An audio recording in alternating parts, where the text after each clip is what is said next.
West Coast disaster. Welcome to Michigan Postgame Live here at the Voice of College Football, sponsored by Win Agency and Healthy Dogma.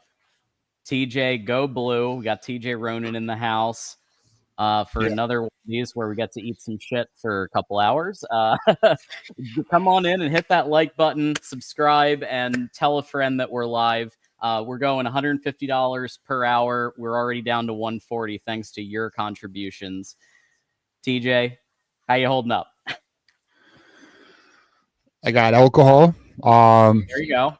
We got the community. Actually, someone asked me on Twitter. I think it might have been Mark. If it was a Mark, my bad. How do you do a post game after a game like that? I'm gonna tell you how. Well, I have a community. I got a co-host that'll help me get through it, and we got to fucking vent, boys. I mean, at the end of the day, there's a lot to talk about. None of us are happy. I mean, there's not a single person who's happy. Now, maybe we'll get into it, but at the end of the day, we're here. Fuck it. Let's ride. Let's ride, Wolverine Nation.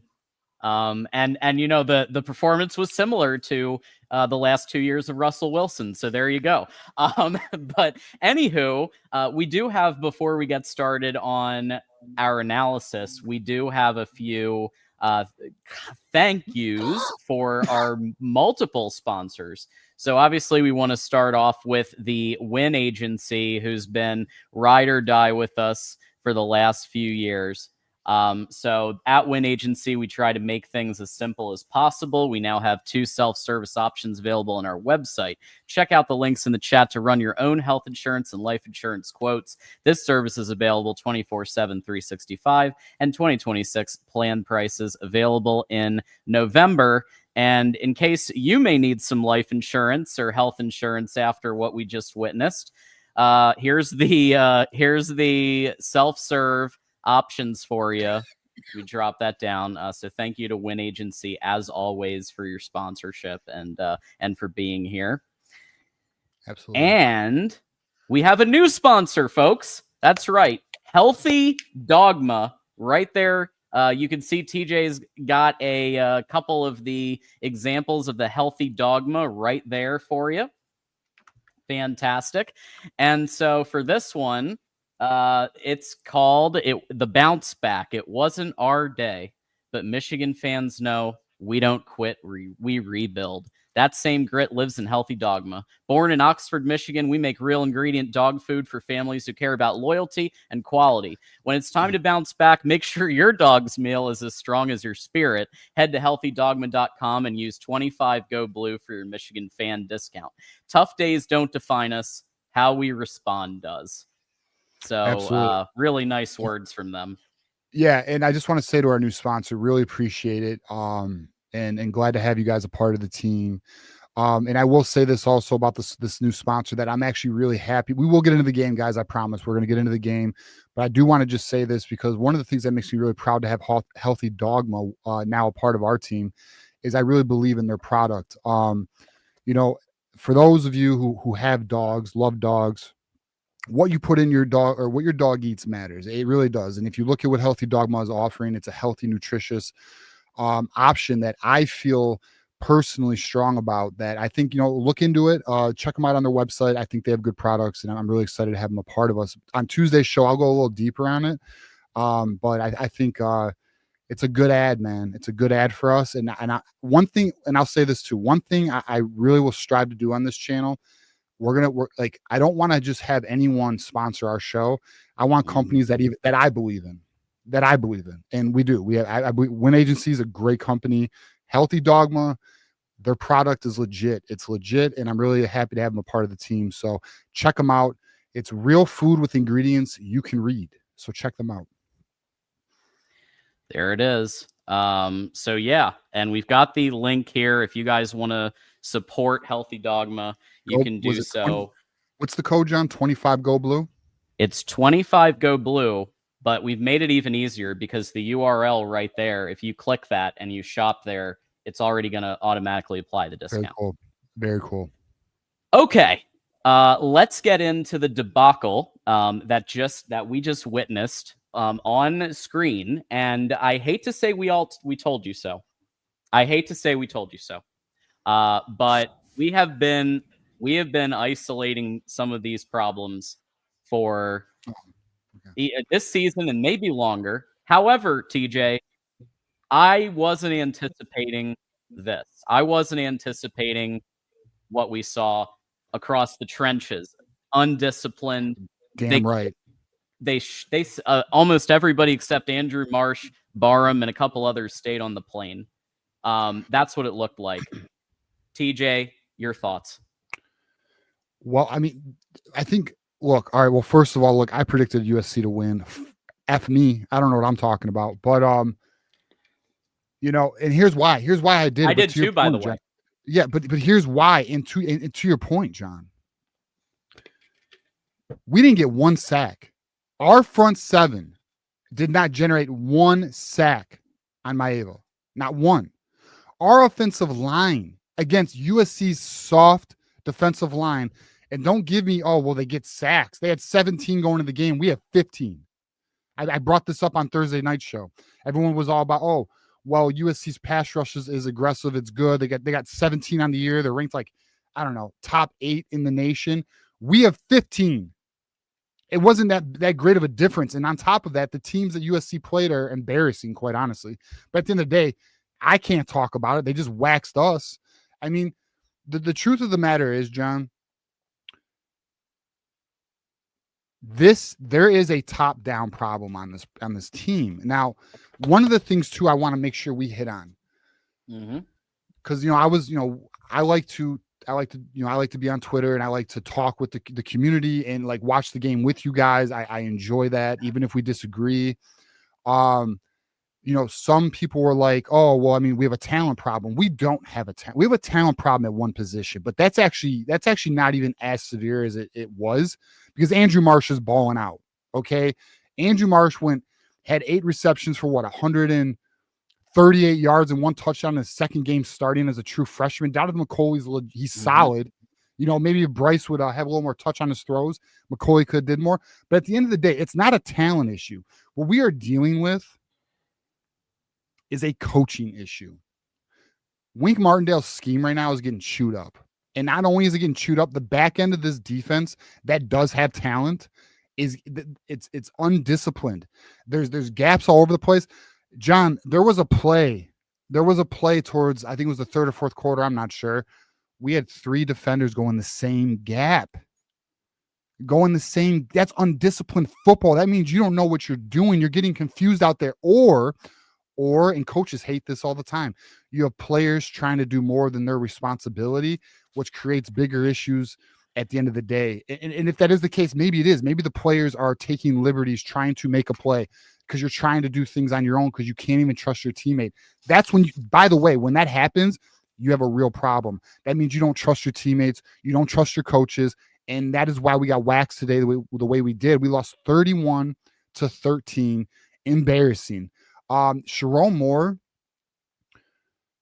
John, I think we should put a poll in the chat. I know you're handling a lot behind the scenes right now. If we could put a poll in the chat, just simply put a poll that says, are you in or are you out on Sharon Moore? Yes or no? I would love to know where the read's at. I have a feeling a lot of people are out. I know there are some people out there saying you got to give Sharon Moore some more time and all of that. I'm of the opinion it doesn't really matter. Sharon's getting another year. I know he is.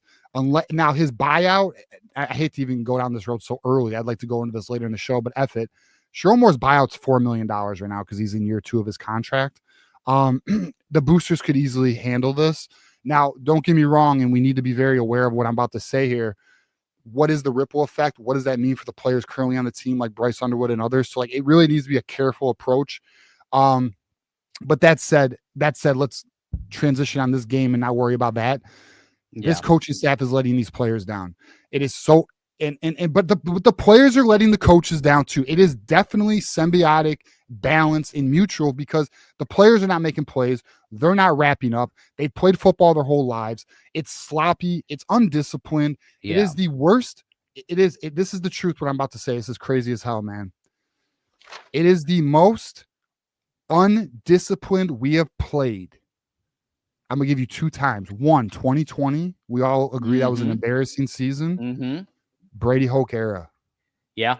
Yeah. That is where we that's why I'm wearing this, folks. Because that's what this reminds me of. 2012. There you go. Team 133, 2012 and beyond with the Brady Hoke era. That's where we are as a program. But let's kind of dive into each piece. Let's do it. Shall we? Let's start with the offense, because I will say that there were 2 bright spots. And I want to give everyone a little bit of sunshine before we get to a lot of rain.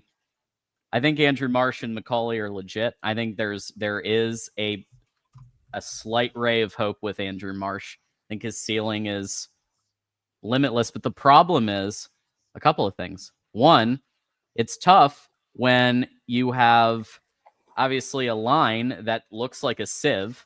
USC was manhandling Michigan's line. Bryce didn't throw well today at times. Like, he was throwing off target at times today, which that messes up the entire offense. Michigan should have been able to go blow for blow with USC, in my opinion. Easy.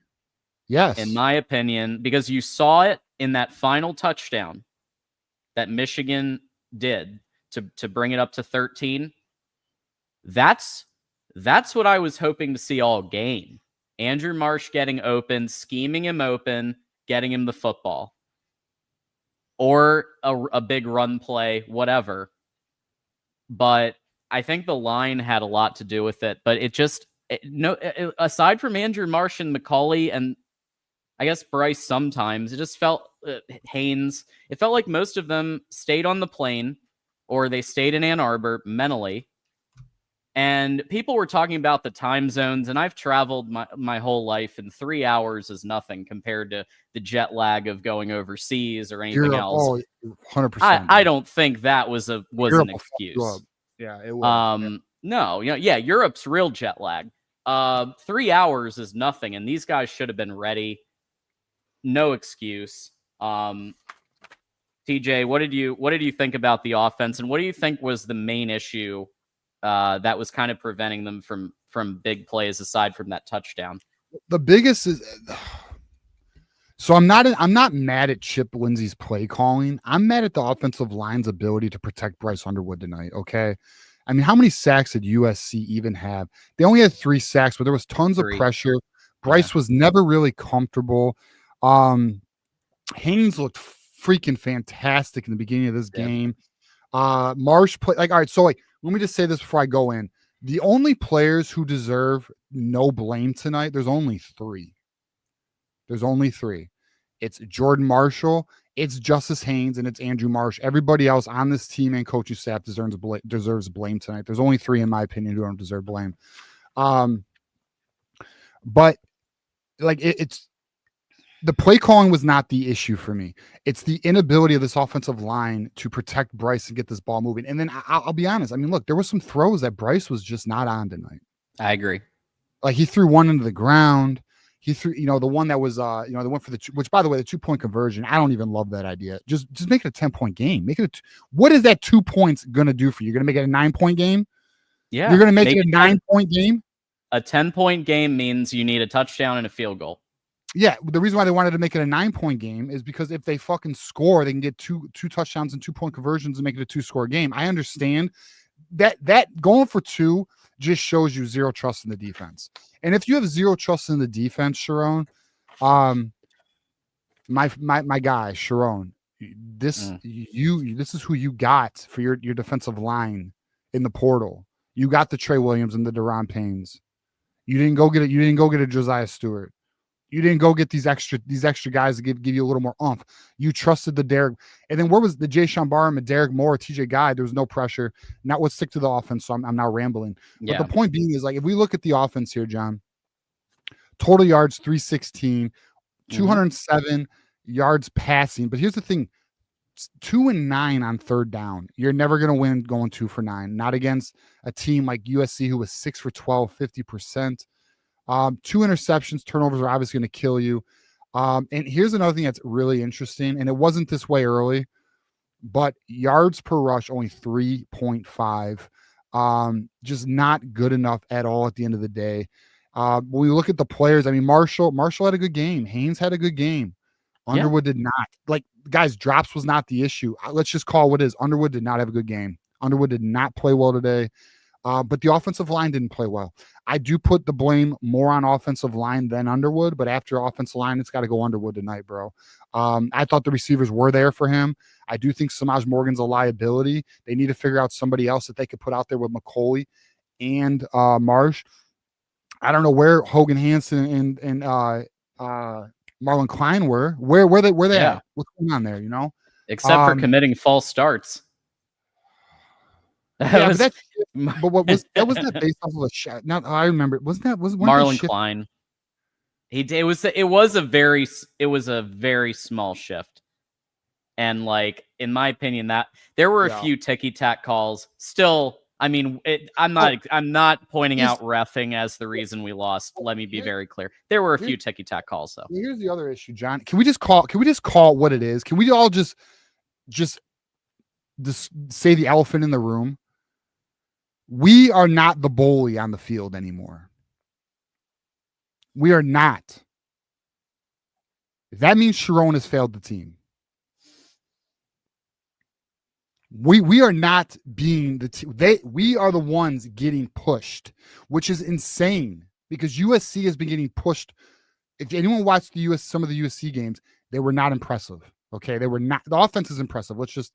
Offense is extremely talented, very good. We know this. We were all aware of this, right? But we are no longer the disciplined, physical team on the field anymore.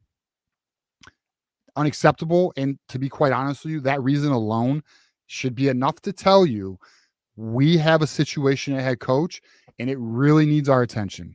It really needs our attention. And is Michigan going to fire Sherrone Moore today? They're not. And to be honest with you, I'm a very firm believer that Sherrone Moore is going to coach next season. Yes. I do believe if next season is anything like this season, he is gone. That's where I'm at on that. Now, I will say $4 million really isn't a lot of money for what Michigan's got some serious boosters around them. It isn't just Larry. I learned of another one over the weekend. There's another billionaire in the circle. There's another billionaire in the circle. So it isn't just Ellison. It's, and Portnoy apparently is involved as well. Like and it's more than them. Like obviously there's multiple. But one of them's a real estate mogul from my understanding. So, yeah, I'll tell you off the air, John, but, okay. Yeah. So, I mean, it's interesting. So that's where we are. We are no longer the disciplined physical team on the field, which was our identity. And just because our offensive system changed, it doesn't mean that has to change because you can run a power spread. And I know that because my Detroit Lions run that. We are the most physical team on the field and we run a power spread. and there's nothing. And I'm not saying the Lions. I'm not saying Michigan needs to be the Lions. They don't. But I do know for a fact Sherrone Moore is trying to get that balance off offensive attack where you can also run it and throw it and have a power run game. He wants a spread offense with a power run game. He's said it many times in his press conferences. It is what it is. I don't think Lindsey's a terrible offense. I really don't. Like if I had to rank if I had to rank my coaches, who to blame, Sherrone's number one. Head coach gets the most blame. Okay. Yep. I think Wink Martindale gets second most blame. JB Brown, really, you get third, but get the fuck off my team, bro. Get out of here. You're garbage. The punting's terrible. The special teams is terrible. You bring nothing to this team, respectfully, bro. I know you work hard. I know you have a family. I know all that, so I do respect that. But go to Eastern Michigan. The punting is terrible. Go to the mat. Even Zvada has regressed this year because of that. Even Zvada.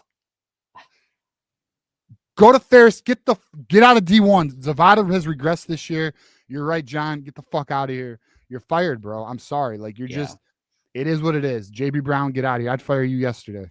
So that's where I'm at. And then in terms of like positional coaches, Grant Newsome, I'm sorry, brother. I don't know what you're bringing to the program outside of being a Michigan alum. Mm-hmm. Go to the Chargers. I know Jim loves you. Go to the Chargers, bro. I know he loves you. Go to the Chargers. Go on your way. Yeah. I can't even blame Ron Bellamy right now. I'm not even mad at Ron Bellamy. But yeah, Grant Newsome, get out of here. That's where we are, man. And like, I don't like this.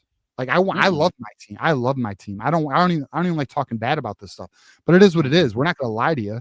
I know all of you are frustrated. I've seen it on Twitter. I've interacted with many of you and I see you in the chat. It's not good enough. At the end of the day, here's another thing too, John, and we'll get into the defense here in a minute too, but yeah, the fans, here's the truth. The fans will hold the standard here.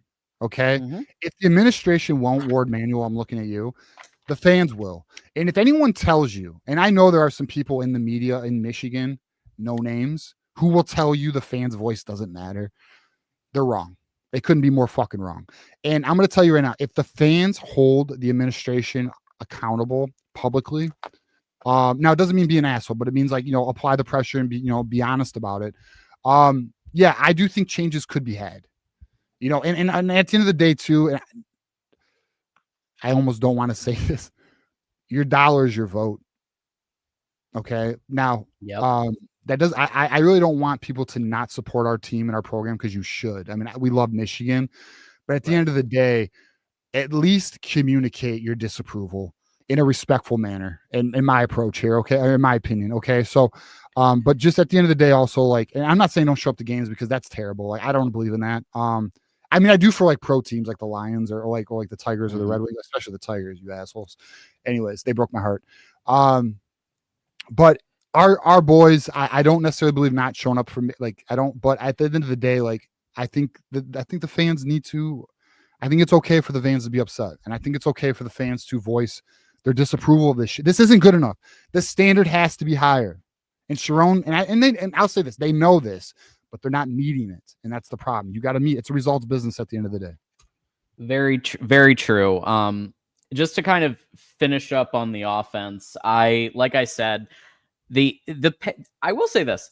The pass game, and like you said, Ron Bellamy and what they're doing with Andrew Marsh and McCauley, I think there's something going well there. But here's the problem. The line protection in both pass pro and run pro failed today. I mean, I'm not even going to say it was mediocre. It failed today. USC should not have been able to manhandle Michigan's line the way that they did. And like there weren't a ton of explosive runs. We had 109 total rushing yards, and 3.5 yards per rush is not the Michigan standard. Maybe part of it's Haynes got out, but like Jordan Marshall is talented, but they can only do so much when they can't get open, when the line isn't creating the holes for them. So I do think Grant Newsome has to go. I actually think that 100%.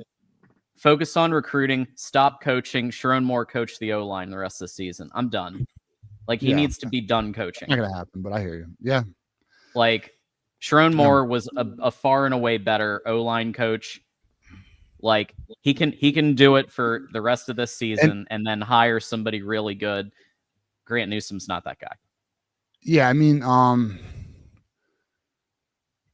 the reality, but how sad is it that we need Sharon to focus on the all line? Because here's the other thing too. I want to say this.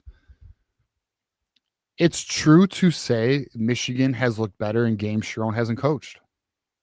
It's a fair statement. I'm sorry. Like, I'm not gonna like it's the truth. You know, as much as like that seems, well, they played against Central and Nebraska. Yeah, they did. But then we played against Wisconsin, who's worse than Nebraska, and we looked like shit. Undisciplined, unfundamental again. And then here we are now going against USC, who really is not elite, guys. We made USC look way better than they are. Way better than they are. They're not that good. And this isn't a talent. This is not a talent problem. Do you think Indiana has more talent than we do? We don't. But they have a better coach than we do. So their team looks. How about Illinois, who beat USC? Do we think Illinois is better? Thank you. You think Illinois is more talent than Michigan? No. What? It's that they were prepared for that game better. This team is not prepared. All right, I'm just gonna say it. Fuck it. Someone might clip this. Sharon Moore is not a head coach. He's just not. He's just not. But guess what? We're stuck with him right now, and it's where we are. It's just what it is, man. He's not. He doesn't. Sharon Moore does not know how to game plan for a game like this. He just doesn't. I know he's had his moments. Penn State, great. Ohio State did a great job. The Alabama game, wonderful. Thank you, Weather. You helped. You know, and it's not. But here's the truth of the matter: is Sharon Moore. It's not that he's not ready to be a head coach.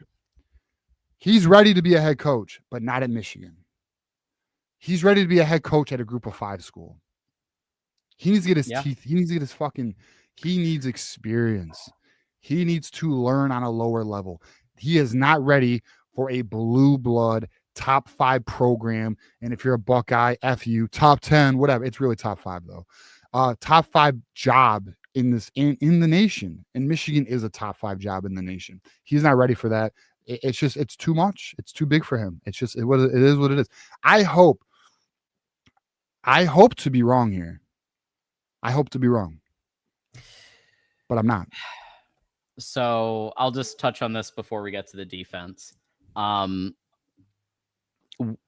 There have been some fans who have given us some heat for our criticism about Sharon Moore. I see it in every comment section. I know.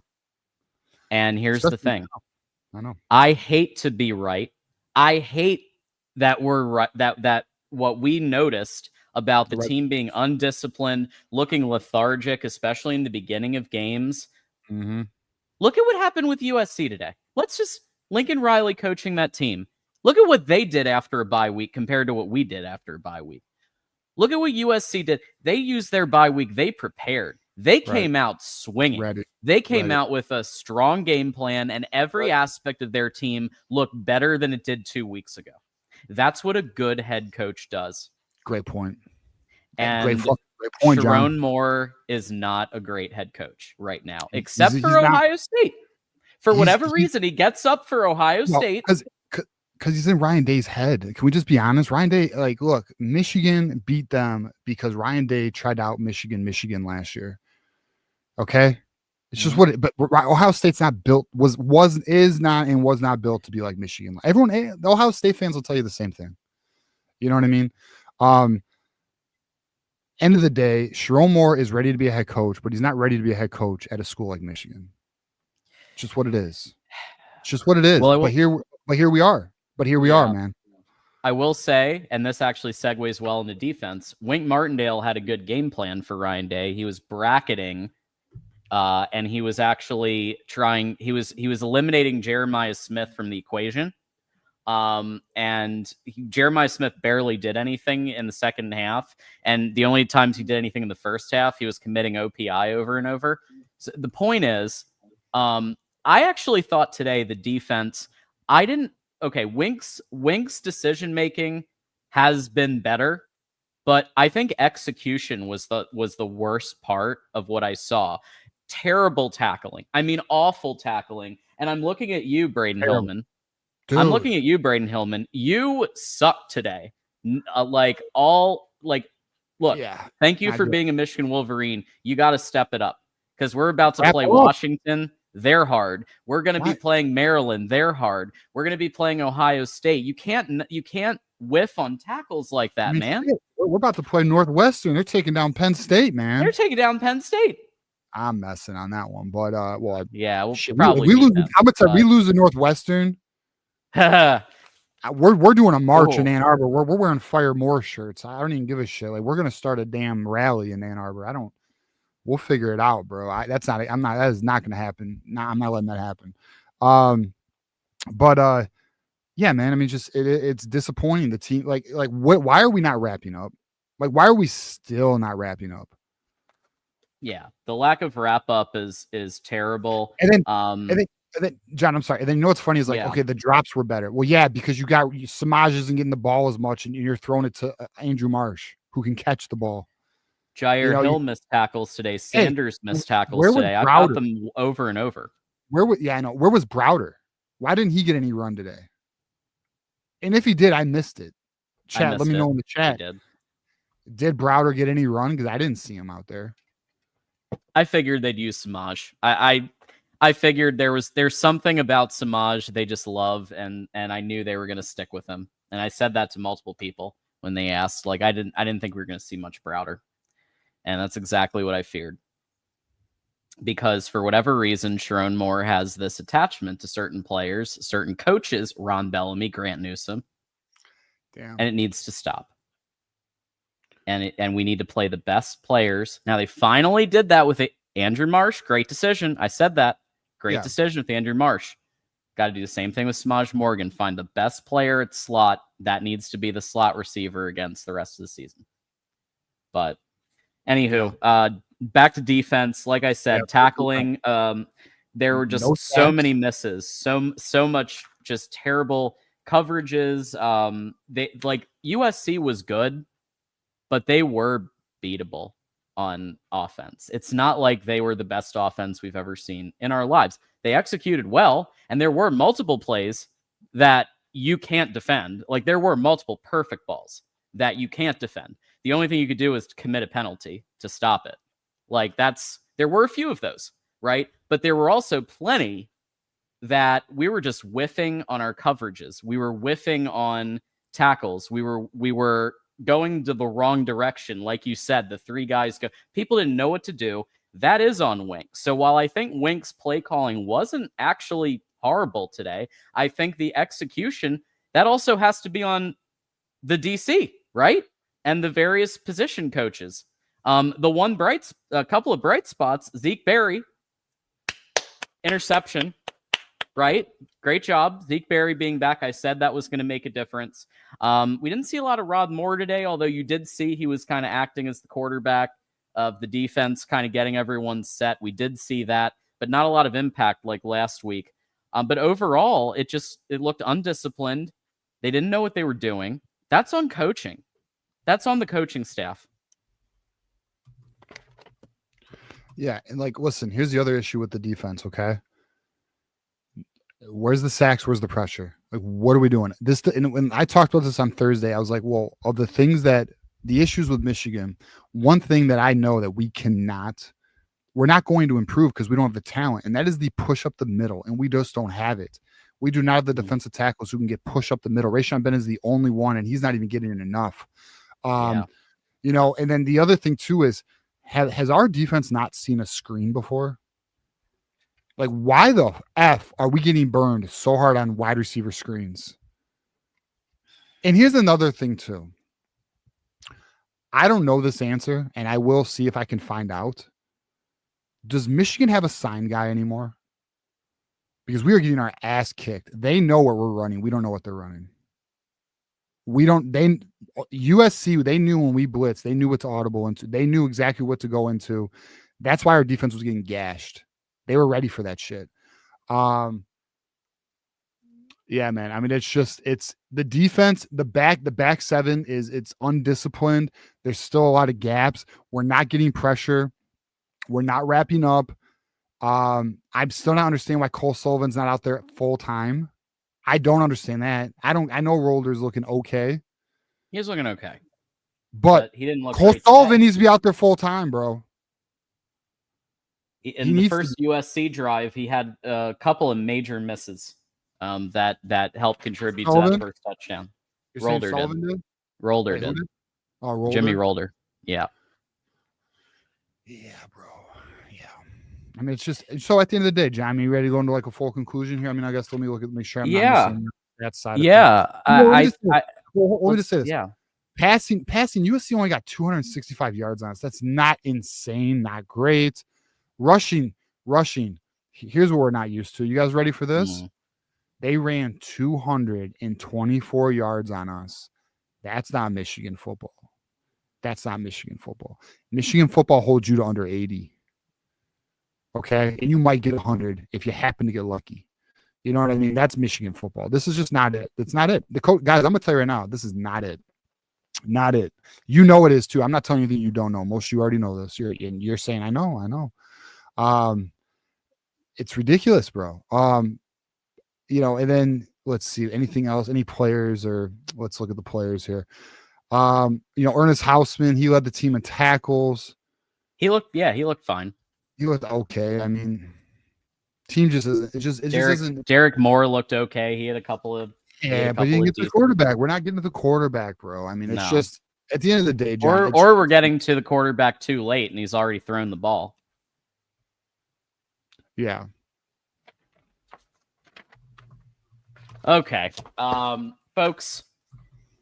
So with USC 31, Michigan 13, USC was favored by 2.5, according to FanDuel, who's another one of our sponsors. Thank you very much, FanDuel. Get yourself $5, $300 in bonus bets if you win. Bet responsibly. 1-800-GAMBLER. But anyway, FanDuel said that this was the score, and I think we just need to circle back to the fact that 76% or 75 now, 75% of our community says they are out on Sharon Moore, and I'm getting very close, and I think he needs a lot of help. I don't like what I'm seeing. Sharon Moore did look a little bit more animated today on the sidelines at times. I saw him talking to the refs. I did see one thing I really liked, which was calling the timeout, except that play that he called the timeout on, that was very clearly, in my opinion, a catch. So, hey, maybe last week would have been a great time to do that with that Andrew Marsh play where he was obviously getting the first. But I'm glad he's at least trying to challenge. My guess is someone got on his ass about that. Maybe it was the boosters. Maybe it was Ward. I don't know. Someone got on his ass because he did it today, and I think he wanted to show the boosters or whatever, hey, I can do this. But it just looks like on-the-job training. It looks like a G5 head coach. That's right. That's what it is. We have a coach who should. That's right. We have a coach who's ready to be a head coach, but not at Michigan.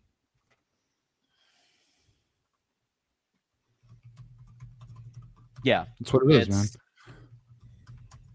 It's not good. It's not good. And look, part of me is like, okay, it's only 2 losses, but like the way that this loss happened, it was just. This is a 7-5 team. I'm sorry to tell you, this is a 7-5 team again.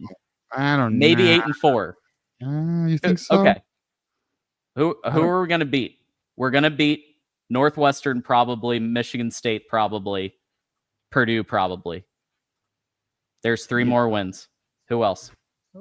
I think the only teams we're going to lose to is I think Ohio State. I think we're going to beat Washington.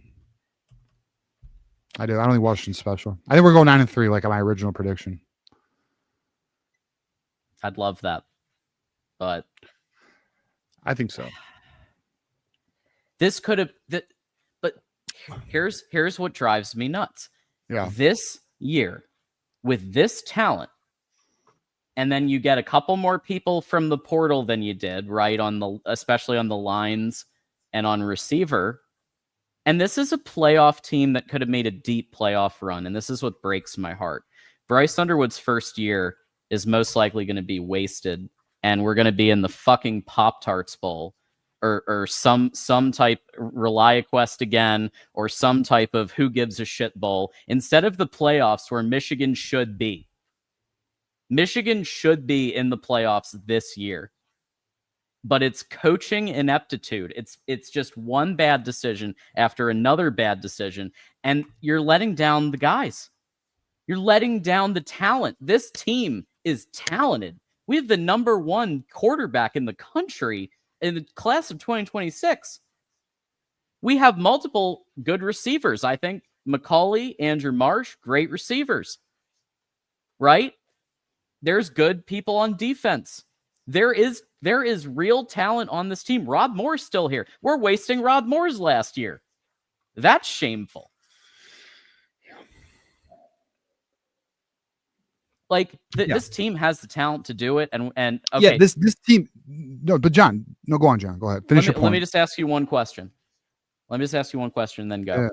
Yeah. Curt Cignetti coaching this team. What do you think the record would be? Fuck yeah, dude. I was. Curt Cignetti's coaching this team right now. We're probably undefeated, and if we're not undefeated, we are definitely only at 1 loss. And this team will be a playoff team. I mean, all right. I was talking to Juju before the game. Indiana looks hot. Indiana looks and plays like Michigan when Harbaugh was here. Mm-hmm. Absolutely. Well coached, well disciplined, physical. Really physical. He's a good fucking coach. Animated, fiery. Fucking Curt Cignetti's the man, bro. And I'm gonna tell you now, if anyone doesn't like Curt Cignetti, that's a you problem. That's a good coach, man. I know he's cocky. I know all that shit. I know he had the quote where he was like, he goes, the lady was like, "What do you tell recruits?" He goes, "I win. Google me." And he fucking does, though, dude. Shout out to Curt Cignetti. I mean, he's just a good coach, man. I would love to have him. I would, if I was like, I wish. I mean, I wish I had some FU money like the Ellisons, but and they got the most FU money of anybody. But man, I wish I had like a Billy, because I'd pay for Sharon Moore's. I would pay for Sharon Moore's buyout, and I'd be like, I'd go to Cignetti. I'd be like, brother, here's the deal. I'm gonna make you the highest paid head coach in football, and I'm gonna give you all the resources you need to build this thing into a juggernaut. And let's fucking go. I got the backing of the Ellisons. I got the backing of other donors. We're good. Let's get it, But I don't. I'm here with you boys, so we're gonna make it work. I want to give a shout out. I'm gonna give a shout out to a Spartan, because I'm gonna give a shout out. Me and him going at it today. Tooley, what's up, bro? I'm not mad at you. He's a Spartan. Here's why I'm gonna give him a shout out, because a lot of Spartans wouldn't have the balls to even come here and talk. So shout out to you, Tooley. I know you're having a tough day. We're having a tough day. Enjoy the show, my guy. Finally get a Spartan here. I've been trying to get a Spartan on this show for the longest time. We get a bunch of Buckeyes and Penn State fans. Anyways, so yeah, I mean, at the end of the day, John, we have a coaching staff that appears to be not doing it. Just they're not meeting the standard. They're not meeting the standard. But the reality is, I really wonder how the boosters are feeling about this. But the reality is the administration, Ward and co, they're not gonna move. They're not gonna be aggressive. They're just not. But they're not. The fans should voice disapproval, man. Sharon could go 6-6 this year and he'll be coaching next year. He's not going anywhere. And it's because Michigan doesn't care about being elite. They just want to follow the rules. The administration, they just want to go along to get along. I don't know if you've heard about what's going on with this funding, this private funding that's been discussed, and how Ohio State and Michigan are now considering it, even though it would help every other school. No, I didn't know they were considering. I thought they were the two schools that were against it. Oh no, they are, but they're warming up. They're considering it now. I don't like it. I still don't know if it'll happen. You lose. Don't you lose control over your own branding? You lose control over, right? Yeah. So yeah, and you give everyone else more of a playing field, even though some of those schools went against us during the signs thing. Bitches. Maybe Notre Dame was right, man. Independent was the way. Anyways, fucking leprechauns. But Yeah, I mean, I don't know. I mean, hopefully not. I don't like that private equity shit with my. I definitely don't need it. It's dude. It's a public institution. We have tax. How can you put public private equity into it? I don't know. I mean, maybe it's just the athletics, which I guess would potentially be separate because the athletics operate as a separate entity than the university. I don't know. Maybe my guy GT knows the answer there. I know he's savvy in that area. The point is, our administration isn't going to fire Sharon because he goes 9-3. No, because we have an AD or who's 8-4 even. We have a yes man for an AD, man. We know that. We all know that. And Sharon is a convenient fall guy for, like, he's essentially a convenient person to coach the team through the scandal, through everything else. He was an easy hire. He was somebody, though. I mean, to be fair, most people wanted him, right? The players wanted him. The fans, a lot of the fans wanted him. And part of it's because of how he interim coached. But guess what? He interim coached with some fire. He interim coached with some passion. He interim coached. I thought he did fairly well. He played conservative. But I think he injected him. That's what I was expecting to see. And instead, we're getting this zombie who, I don't know what he's doing during the week. I don't know what's happening during the week of practice. I think they all just went and tanned and like, it just feels like they did nothing to truly prepare for, especially the line play. Grant Newsome, what the hell is he doing? Right? Yeah, we got smacked in the face. Lines. I mean, listen, I don't want to say like, were we sleepwalking? I mean, I'm not there. I mean, the boys obviously, look, they came to play, but it wasn't good enough, and their approach is not enough, man. I mean, right. Sharon is just, guys, he's not experienced enough to do this. He's just not. He's just not. He doesn't. He's relying on Chip Lindsey and Wink Martindale to do their jobs because he's not the expert there, right? He's an O-line expert.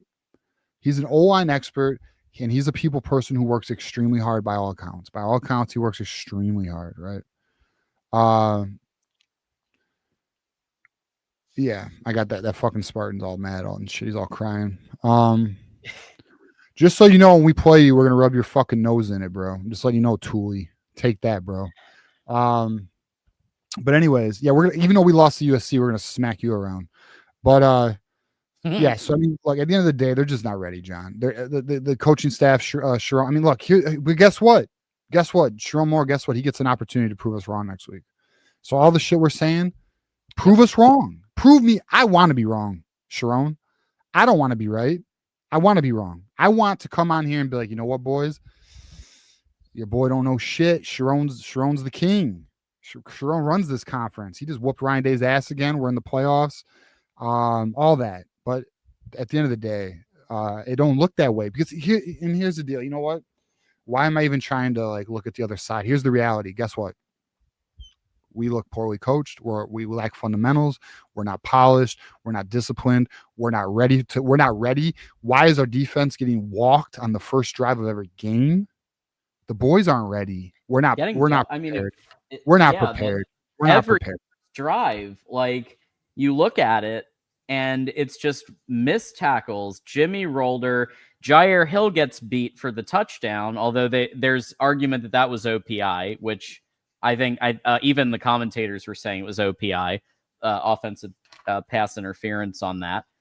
But still, like they were just doing whatever they wanted on the ground, in the air, whether it was the D-line just allowing whatever, whether it was the secondary, they were doing whatever they wanted for the most part all game, with the exception of the interception and a few really good plays. The defense wasn't there. The defense stayed in Ann Arbor. So I think it's just it starts at the top. It has to start at the top with the accountability for the head coach. It has to. I'm done. Of course. No, 100% it does. No, 100%. Of course it does. It all falls at the head coach. I mean, there's 100%. But I want to give a shout out here to my Spartan friend Tuli. We're talking about the Mel Tugger scandal, bro. How's Mel Tucker doing? Let us know. Anyways, so yeah, man. I mean, it's where we are. It's where we are, unfortunately. And here's the other thing too that's I'm sure frustrating to Michigan fans. Yes, Johnny Olden. I see why you were worried, brother. You were right. TJ was wrong. I was very confident. Thursday, I was like, we're going to beat these dudes. What did I say, 31-20? Wrong. I was wrong. I mean, I thought I was wrong too. I thought we'd out physical them, man. I thought we'd pull it out 31-24. I thought Michigan would pull it out based on the physicality, but USC had that today. USC beat Michigan in the trenches. Hey, John, here's something that's messed up. And if you have children around, cover their ears. We were the bitch on the field today. We were the bitch on the field today, bro. We were USC's bitch, bro. I don't like that. That's disgusting. It's disgusting. And there are people who say, "Well, it's only Sharon's second year. You've got to give him some grace." How long did it take Harbaugh to get good? I need to remind people. Everyone should rewind to 5-6 years into Harbaugh's tenure when I was not happy with him either. Equally, okay? But that's beside the point. The point is, this isn't where you learn how to be a head coach. This is where you come in already knowing what to do, who to hire. And now we're in a situation, TJ, where if you fire Sharon Moore, everyone could leave. That's the danger. And then you have to start from complete scratch, and then you better absolutely nail it on the coaching hire, right? And that's why I think they're definitely giving him at least one more year to keep the team mostly intact. Yeah, listen. I'm going to tell you guys right now. Like, you know what I mean? Sharon's coming back next year. Absolutely. They're giving him another year. He's going to get another year. Now, if he performs like this next year, he's gone. That's the reality. So we better hope they get it together because we are along for the ride. And the positive is we should be bringing in a bunch of talent still. Like, there's going to be a bunch of talent. We have the financial capability. The good news is you have freshmen performing. You don't think players see Andrew Marsh getting eight receptions for 130 yards and a touchdown? It's a damn shame Andrew Babaloa got hurt because players would see him playing well, right? You got Underwood, who's a freshman. You got Jaden Sanders. You got these freshmen playing. Kids are going to want to come here.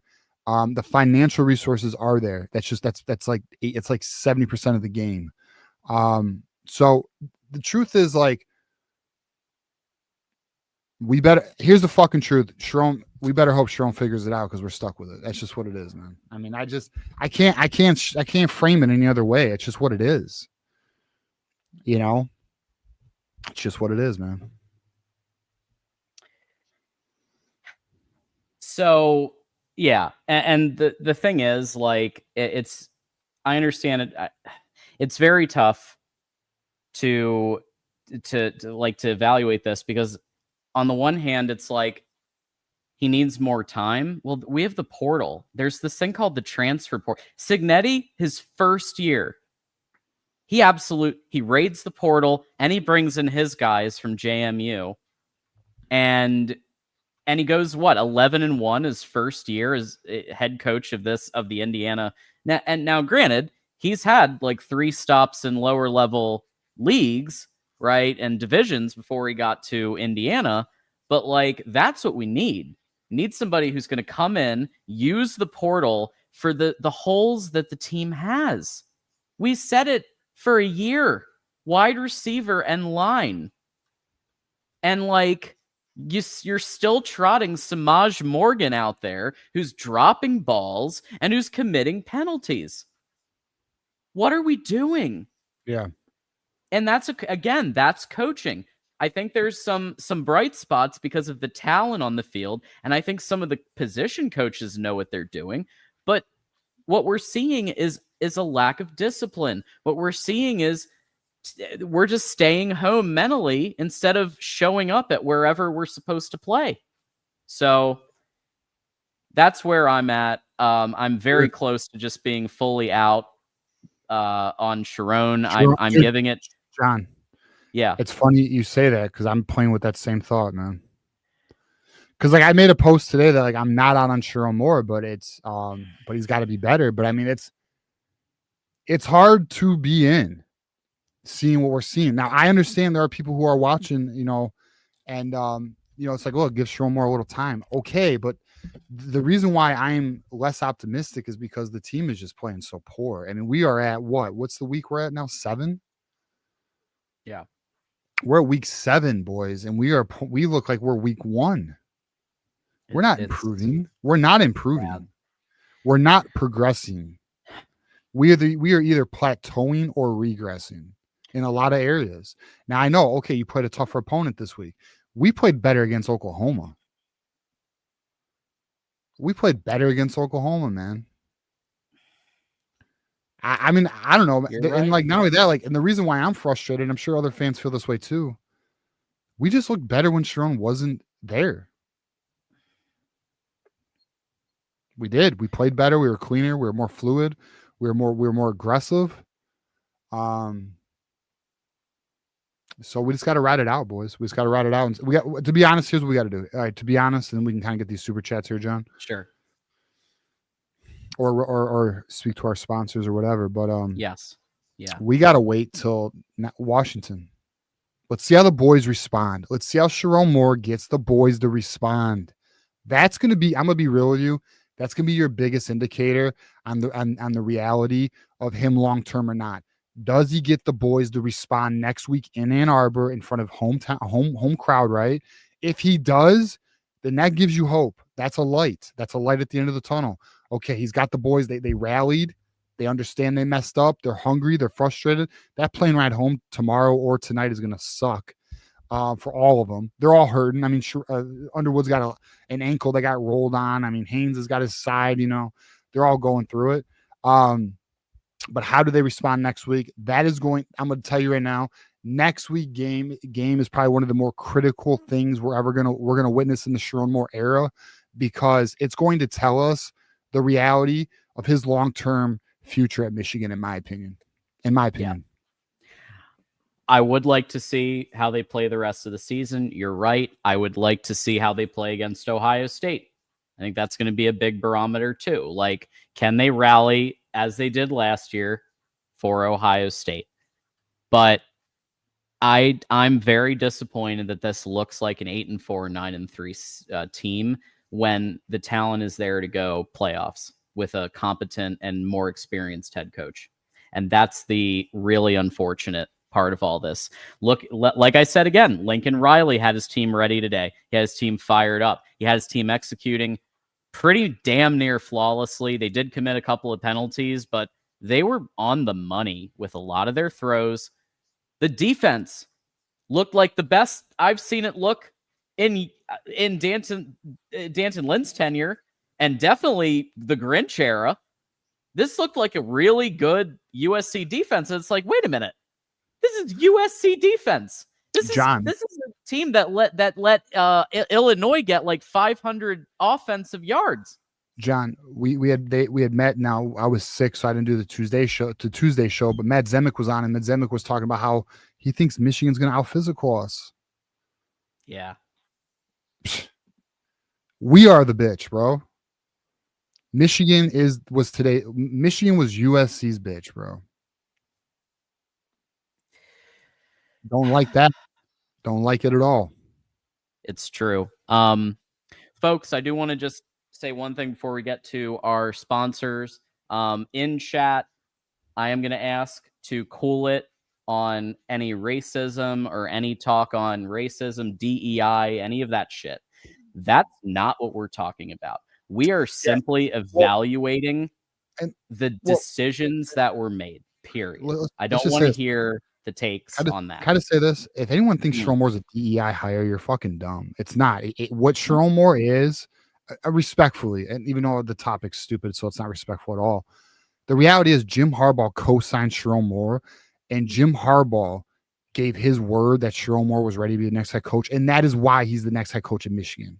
Just so everybody is clear, this is Jim Harbaugh's endorsement. So if you want to know why Sharon Moore is the head coach in Michigan, because it was Jim Harbaugh's endorsement. And not only did it have Jim Harbaugh's endorsement, everyone believed Sharon Moore was ready. Administration and all that. So that DEI shit's dumb.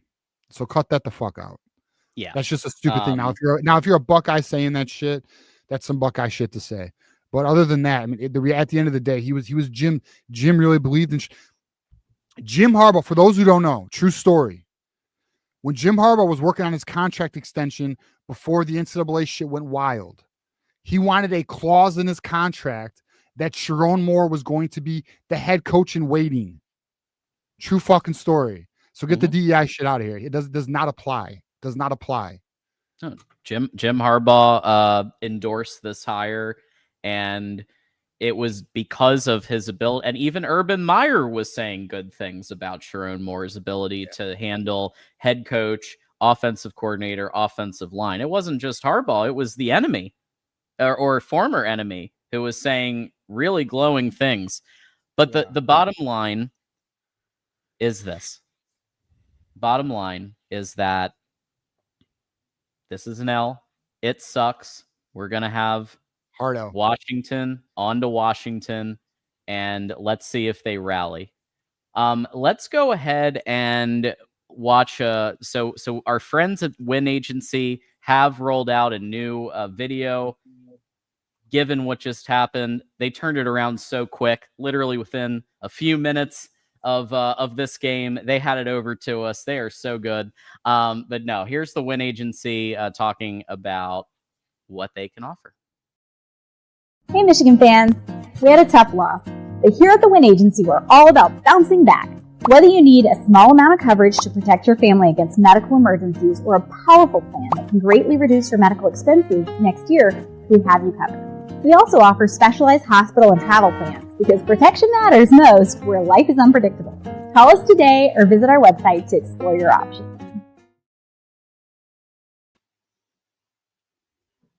There it is. They had it ready. Win Agency here for us. Really appreciate that.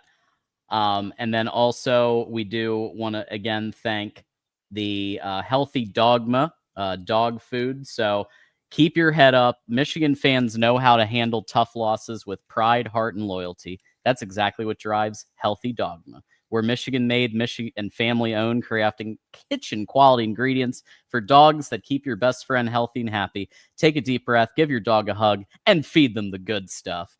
Visit healthydogma.com and use code 25GoBlue to save on your next order. Tomorrow's another day, and we'll be ready. Healthy Dogma. So both awesome sponsors. Thank you to Healthy Dogma for joining us and riding with us as well.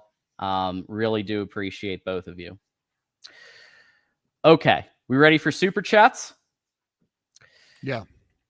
Now, we are just $1 away from the third and final hour of tonight's show. Who's going to be the one to bring it to 3 hours? So that means we will take calls.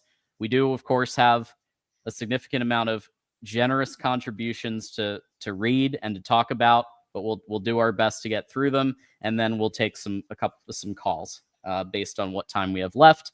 But who's $1? Somebody, I know somebody's got it, and then we'll definitely have time for calls. Okay, let's start with Go Blue. What in the name of Fielding H. Yost was that? Fire Grant Newsome, thank you. He's going to kill our quarterbacks, all of them, with that atrocious O-line. I'm with you. He's a good recruiter. He can. How about this? Let him recruit. Sharon Moore coaches the line, and then you go off and get somebody who's an experienced O-line coach, who also has recruiting ability. But he can still recruit. Let him recruit. Okay, cool. Sharon Moore coaches the line. That's how it's got to be. Period. Yeah. Yeah. I mean, Grant Newsome is. I mean, now they're not going to fire him today. They're not going to. You know, I mean, they're going to. What they will do is end of the season they will look at potential solutions, and Sharon will. Okay, to give Sharon credit, it does appear when he identifies a problem area or an area of vulnerability, He does make changes. So, and I'm going to tell you right now, you know what's going to happen, boys? Remember after 2020 where Jim Harbaugh had his back against the wall and he made these hires and it literally turned the team around? This offseason is going to be that for Sherrone Moore. That's what we're going to see. Yep. This is going to be that for him. That same exact thing. That's a great analogy. GT says, silver lining, I won't have to worry about missing a playoff game while I'm on vacation in January. Hey, there you go. It's not over. If we go undefeated and beat Ohio State, we're still in the playoffs. All right, GT? Yeah, not over. We're going to ruin that vacation. We're going to be in the playoffs. Quinn says, will you both stop sticking up for more now? What are you talking about? Hold on. Okay. I saw this earlier, now, John. Quinn, I appreciate you. I appreciate your membership. Appreciate your contribution. We love Quinn. We do. But we have been very critical of Sherrone Moore to the point where we've been called out by a bunch of people saying we've been too critical. Yeah. A lot of people think we're too hard on Sherrone Moore, and we're not. Like, John, and I know because you're doing these shows with me. Like, there's been a lot of times where I have to say, look, I feel bad being hard on Sherrone Moore, but I can't lie to my audience. Like, we're very honest. We've been calling out the Sherrone Moore situation since last year. We know it's not good enough. He's not meeting the standard right now. Okay. He's learning on the job. We've called all that out. I mean, I think I'll be honest, maybe I'm wrong. Outside of Steve Dace, who's like the most pessimistic man in the world, I don't know if anyone's been more critical of Sherrone Moore than our channel. I mean, if you're saying that we point out when good things happen, well, yeah, we do that too. We point out when we see positive things. Try and be fair. Try and be fair. I'm trying. Like, I want Sherrone to win, but I can't. The truth is the truth. Results are the results. Elijah's here. Good evening, boys. Good evening to Elijah. Elijah's gonna cook tonight. I feel. I have a feeling there's like a lot more super chats coming, and Samaj Morgan's gonna be a target. Andrew says Mason and KG made Wink look much better than he is. That's an interesting take. Interesting take. Shit. And I do think that helps play calling when you have two all-timers at interior line. 2 first-round picks. Like they were both incredible players. And you're right. That does make a play caller look really good because basically you can hang guys back more and trust your 4 up front to do what they do. I think it's fair to say I think Wink's lost. Tell me if I'm wrong, Chad, but I think Wink's lost his I think it's fair to criticize. I think it's fair to question Wink. I mean, I don't think there's anything wrong with that at all. By the way, should we give an update on the poll, John? I know we're doing super chats. Oh, go for it. But we are currently out of 631 votes. So shout out to all of you guys for voting. We got a big audience tonight, so we appreciate you. Are you in or are you out on Sherrone Moore? 28%, John, are in. 72 are out. Goodness. The votes are talking. The people are talking,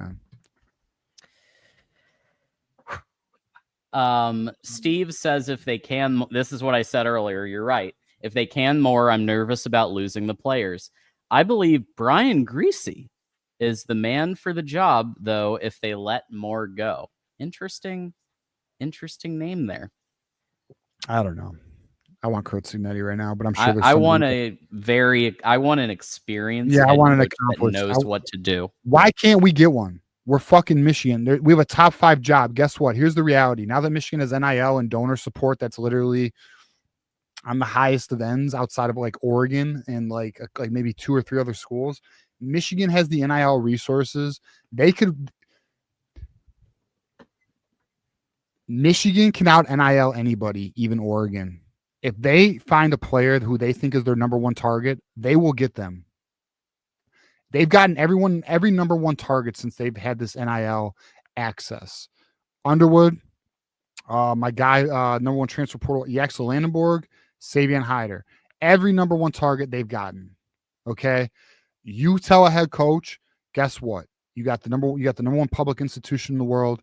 You got all these resources, all these beautiful facilities, all this tradition, all this prestige, blue blood program, and we're going to give you top 5 NIL money.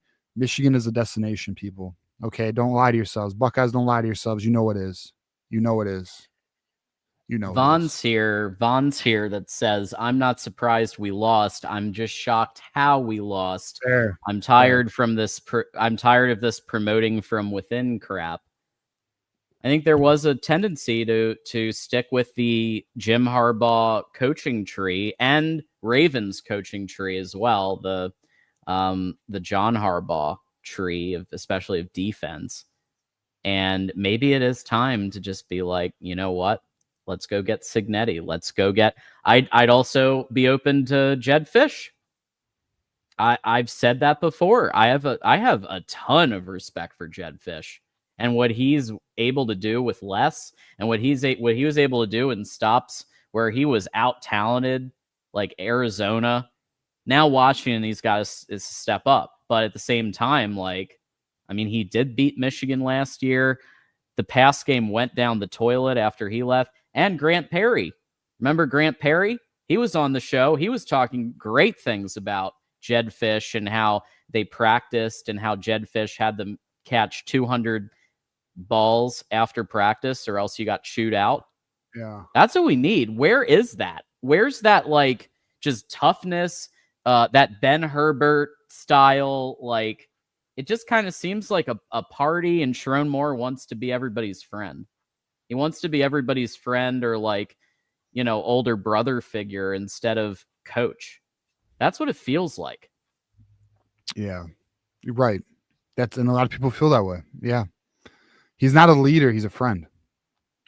Right. You know, now I'm not, just so you know, me personally, I'm not willing to go there, but, Okay. but I don't know. I'm not sensing head coach. Like, I'm not sensing, you know, it's lacking. There's, to me, he's just an inexperienced head coach, man. I think the job's too big for Sharon. Joe is here with the 20. Simple. That's a poorly coached team. D tackles and O-line play is just bad. Yes. Linebackers are lost. I'll somewhat agree with you. I think Hausman looked pretty good, looked okay today. Secondary, it's scary how bad it is. Again, I'll say except Zeke Berry, Jair Hill. Zeke Berry had a great interception. So there were a couple of small bright spots, but I get what you're saying, Joe. The talent is there. The coaching is that bad. Player-led team, boys, right? Sharon, be a head coach. He's got to be harder on the boys. He's like, with, you know, coach with conviction and love. I mean, he's got to be harder on the boys. You know, it's just what it is. They do, listen. Those players feel absolutely fucking terrible. These players, like, they're alpha competitors, man. Like, I think they will respond to this. Now, we're gonna find out next Saturday, though. We're gonna find out next Saturday. How do they respond? What does the team look like? They gotta want it. It's true. Thank you, Joe, for that, and we appreciate the membership. Also, hold on. Yeah, I want to pull up a comment. It's not a super chat, so okay. Respect super chat. Oh wait, not that one. I'm sorry. No, not that one. Shit, this one. I'm sorry. To be fair, and this isn't a shot at you, Wolverine Gage. To be fair, did he beat Ohio? He did beat Ohio State and Alabama. Guys, I'm gonna let you know. There's only so long we're gonna be able to live on that. We can't hang our hat on that. Because what did he do today? What did he do against Oklahoma? How has the team looked against other teams this season?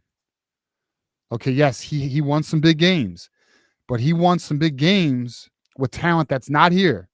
You know, he won some big games with talent that went first round. That's not here, right? Like we have new players. It's a new year.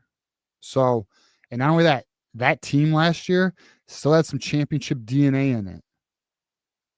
That's going away each year. So something we got to, you know, we cannot hang our hat on the Penn State, the Ohio State, and the Alabama game. It's every game. We're getting further away from that. It's about what are you doing now? Respectfully. Michigander says, I'm over Sharon. He can't develop. He can't coach. He can't make game plans. He can't in-game manage. He can't hire good hires. Get him out of here. The in-game management's insane. I mean, they were talking about it on the booth. True. Like, why? I think it was Anthony Broom. Shout out to Anthony Broom of On 3. He says the catch of Lemon on the sidelines. Like, why are you not challenging that? It's potentially possible his toe was on the line. I don't know whether it was or wasn't, but the reality is we went into the first half with 2 timeouts. We're not utilizing our resources. Shromore, is it me or is Shromore afraid to challenge anything? He did. He did call that timeout to like he finally did it today. But he did it on a play that, in my opinion, was a pretty clear catch. What play was it again? I'm trying to remember. It was the one. It was the one play. It was. I think it was there was like a slight question of whether it was a catch. I think that was what it was. Okay. I remember he challenged something and I didn't agree with the challenge. I thought it was pretty clear that USC got it. But yeah, that was a catch by Lemon. Yeah. So like, great that he's challenging things, but I think he just did that to show that because here's what I think. Can I just say what I think real quick, TJ, about the about the boosters and because I think the Ellisons or Dave Portnoy or somebody got on the phone and say, why the hell aren't you challenging anything or using timeouts? So I think that catch by Lemon to challenge that, he was like, hey, I'm challenging something. I don't think the boosters are in his ear about that. I think the boosters I'm very confident the boosters were in his ear. We know the boosters were in his ear about not running Bryce Underwood. That happened. But I don't think about challenging. I mean, I just, I don't know. I think he hears the noise though. I think he hears the criticism.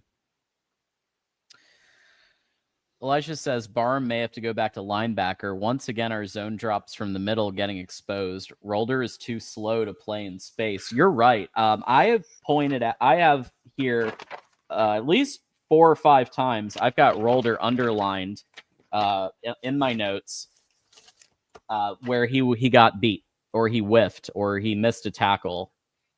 So you're right. Like, he is too slow to play in space. You do have Cole Sullivan. But they seem to not want to put him out there to at the same level as Rolder.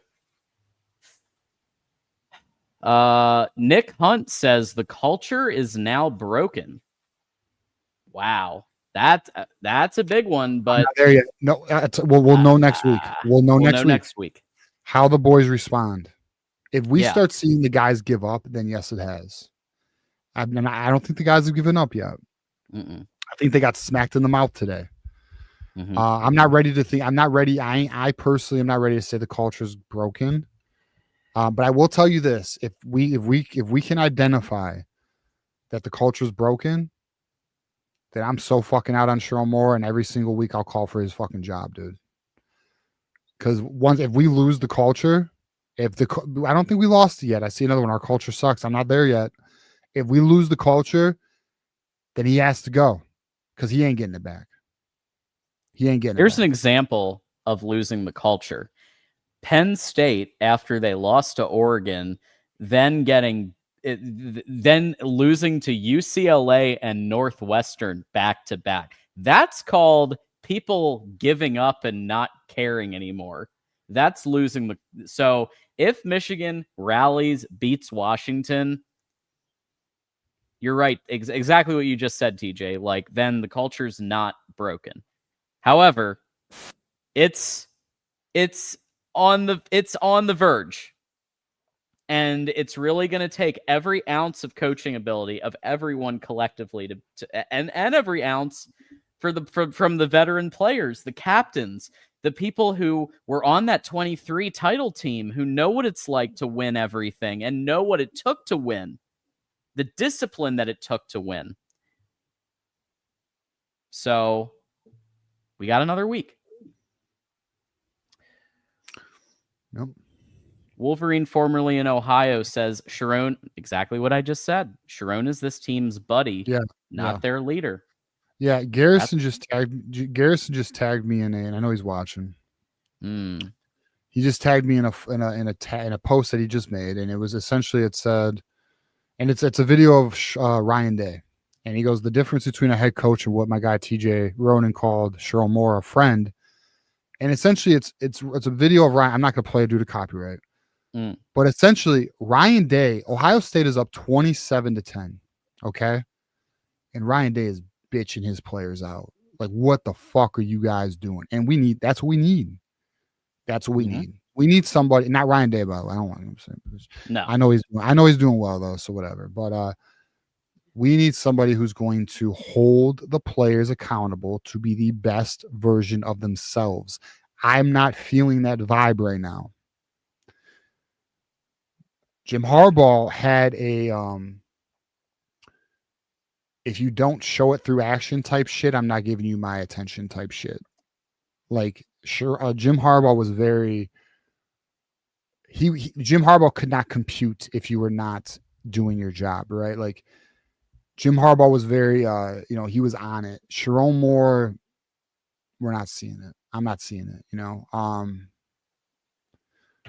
Kurt Cignetti's that way. And I know I keep bringing up Kurt Cignetti. I don't have a list of coaches, by the way. I've had some people ask me, do I have a list? I don't. I am not your, like there are people out there who have like a list of coaches who are like up and comers and all that shit. I'm not. I'm more of the, let me see what the list is. Let me do my research, and then I can give you guys my thoughts on who I think the best fit is. Can I just be real? If Cignetti's interested in the Michigan job, and I think someone should on the low, what is Cignetti's potentially, and by the way, these conversations always are happening. So this isn't like something brand new that nobody like. There will most likely be a back channel. Oh my God. It's only $8 million a year. It's only buyout. No, fucking. Well, I don't know that. We need to look at that. But he's only making $8 million a year. Fuck that. Pay for Cheryl Moore's $4 million. Get him out of here. Bring Cignetti north. I don't know what the buyout is though. He just got that contract. I need to do a little more research. If I recall, it wasn't super high when I looked. But the point is, I would make Kurt Cignetti the highest paid coach in college football at $13.5 million. Right now, Kirby Smart is the highest paid coach in college football at $13 million. You make Kurt Cignetti the highest paid coach at $13.5. Fuck it, roll the dice. I don't know what the buyout is, but guess what?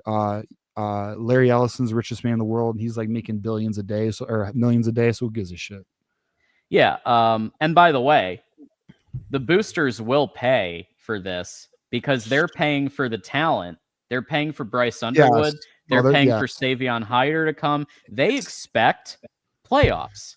And I think that's very fair to expect playoffs. And at least here's what I like about NIL, TJ, is that it does introduce a little bit more accountability. So Michigan is going to be forced to reckon a little bit sooner. They had like 6 years with Harbaugh before they finally were like, okay, you haven't beat Ohio State in 5 years. It's just not happening. Bad 2020 season. We're going to cut your pay in half. But that took 6 seasons to do, right? It's a different era, folks. NIL introduces accountability and new life. Yeah. John, not to clear up. What took 6 seasons? Jim Harbaugh? Jim Harbaugh facing accountability. There's a difference, though. But there's a difference, though. Jim Harbaugh is proven. Jim Harbaugh has a track record. Jim Harbaugh has earned the right for time. Cheryl Moore has not. Which is why he's only in year 2. He's gotten a lot of years. So it appears that Kurt Cignetti's 8-year contract,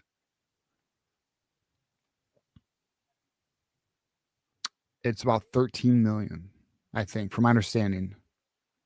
Yes, it's $13 million. If it's done early in the so you'd have to pay $4 million for Cheryl Moore, $13 million for Kurt Cignetti. So you're paying $17 million just to get somebody here, and then you're paying $13.5 million to make him the highest paid coach in football. I guarantee you, if you did that, you could get him here. I guarantee you. So that's all to finish my point. That's all I'm saying is, like, if he is interested in that exact thing that you're saying, TJ, I think you got to do it. Aside from that, Oh, I'd love it, dude. I would go nuts. Aside from that, I would God. keep Sharon another year. I do think Signetti is significant. I think he would be a significantly better option who could actually keep a lot of the talent just by the respect that he is exuding confidence. Look at him on the field, just going at it, going after. Like if players need to be coached up, he coaches them up. He goes at the refs. He got an unsportsmanlike warning in that game, at least the part that I saw. And he beat Oregon today. He beat Oregon. And he out-physicaled let's just stop for a second. Indiana out-physicaled Oregon. In Austin. What? In Oregon. On the West Coast. They flew to the West Coast, John. Home stadium. Sold out. Number 3 team in the nation. Ohio State couldn't do that. They lost in Austin. You know what I'm saying? Like, that is a major win. Dude, he's a great coach, dude. You know, I was on him last year. People got on my case. Like, oh, Cincinnati, it's a one-year wonder. I'm telling you, man, great coach. Great fucking coach. He's got it. He's got it. And he holds his players accountable. He is that dude who, if you're not playing good enough, then you're going to sit the fuck down. Like, we don't have time for that. So I agree with you. So Al says Kurt's wishful. I don't disagree, brother. I'm not saying this is likely or realistic, but right. But here is what is realistic. If Queen Jolene woke up tomorrow and said, Larry, I love you. Would you please do this for me? Yeah, we really could. We really could. But no, do I think it's going to happen? Probably not. I would put it at a below 10% chance. I would too, but my point is just like that would be somebody I would move off Sharon for in this offseason.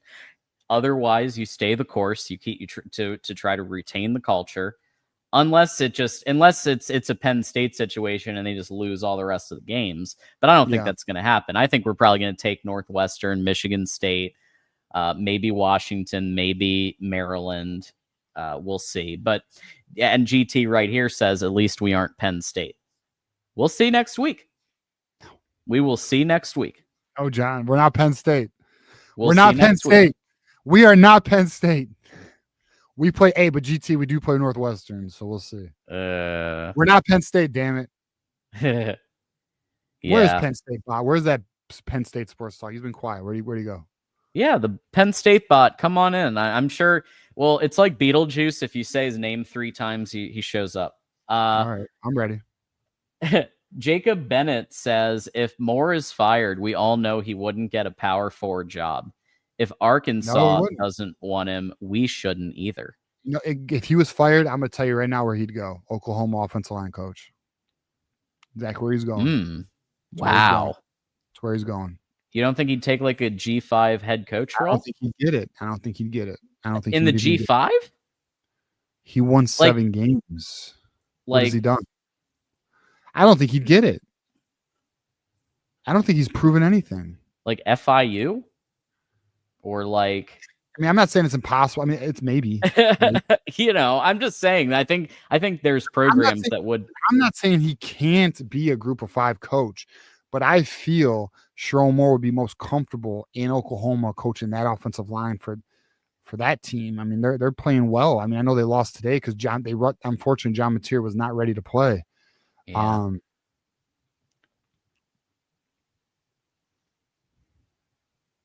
Jacob says the O-line is his specialty and it's the worst unit on the team. Wink is on clown watch too.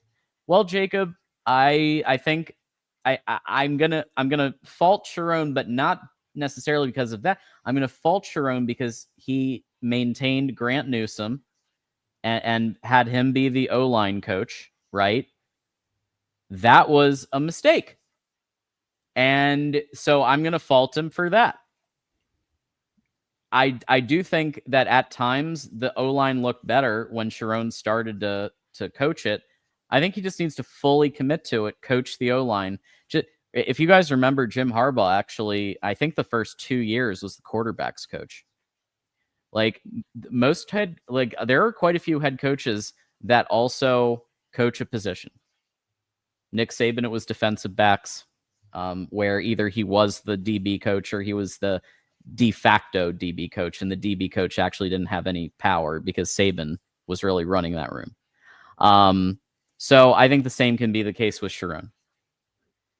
Wink is on clown watch too. I agree. He needs to show it against Ohio State again for me to say he is not on clown watch. Quinn says, "Get Jed Fish now." Thank you, Quinn. Jed Fish is if they were to move off Sharon, and again, I think we would have to lose pretty much every game the rest of the season for that to happen. I think it's Signetti and Jed Fish. That's it. That's the list. New Life, who decided to go for 2 down by 11? Super stupid. It ended up not mattering. That was a huge coaching gaffe. Well, it's Sharon Moore's decision. Sharon Moore is the head coach, so that would be his decision. Adam says, and by the way, we have unlocked our third and final hour. We are capping at 3 hours today because it's a late night show, so we'll have another hour and a half to go. We will take a few calls. We are still about an hour and change behind on Super Chat, so just bear with us. We're going to get through these as quick as we can, but we also want to acknowledge everybody and thank them. And Adam, host of our Rutgers Scarlet Knights Live at the Voice of College Football, says, Michigan has a very bright future. The team is too young and just not there yet. They have a very solid nucleus and will compete for a national title in 1 to 2 years. I want them competing for it this year. I don't think there's any excuse to not try. And okay, I think with a more experienced head coach, Michigan wins one of these 2 losses, Oklahoma or USC. I genuinely believe that because they would have coached the lineup, gotten guys in the portal like we were screaming for. Please get more linemen pay for linemen in the portal, pay for receivers in the portal. We were saying it. Pay for a punter. Hey, how about the punter? Absolutely atrocious. And they let a punter. I don't remember exactly what happened with the other punter. He transferred out. It was ridiculous. Elijah says, 2nd and 2, why are our cornerbacks 10 yards off the ball? Great question, Elijah. Why do we never press wide receivers? Great question, Elijah. Michigan has this philosophy to only open the offense when in panic mode. Yes, thank you. Why do we only open up Andrew Marsh on the deep routes when we're in panic mode? Why didn't we come out on the first drive? And I understand that they did call a play action to start. Then you had a Haynes play, and then you had, which I believe was a screen, and then you had a quick throw and a punt.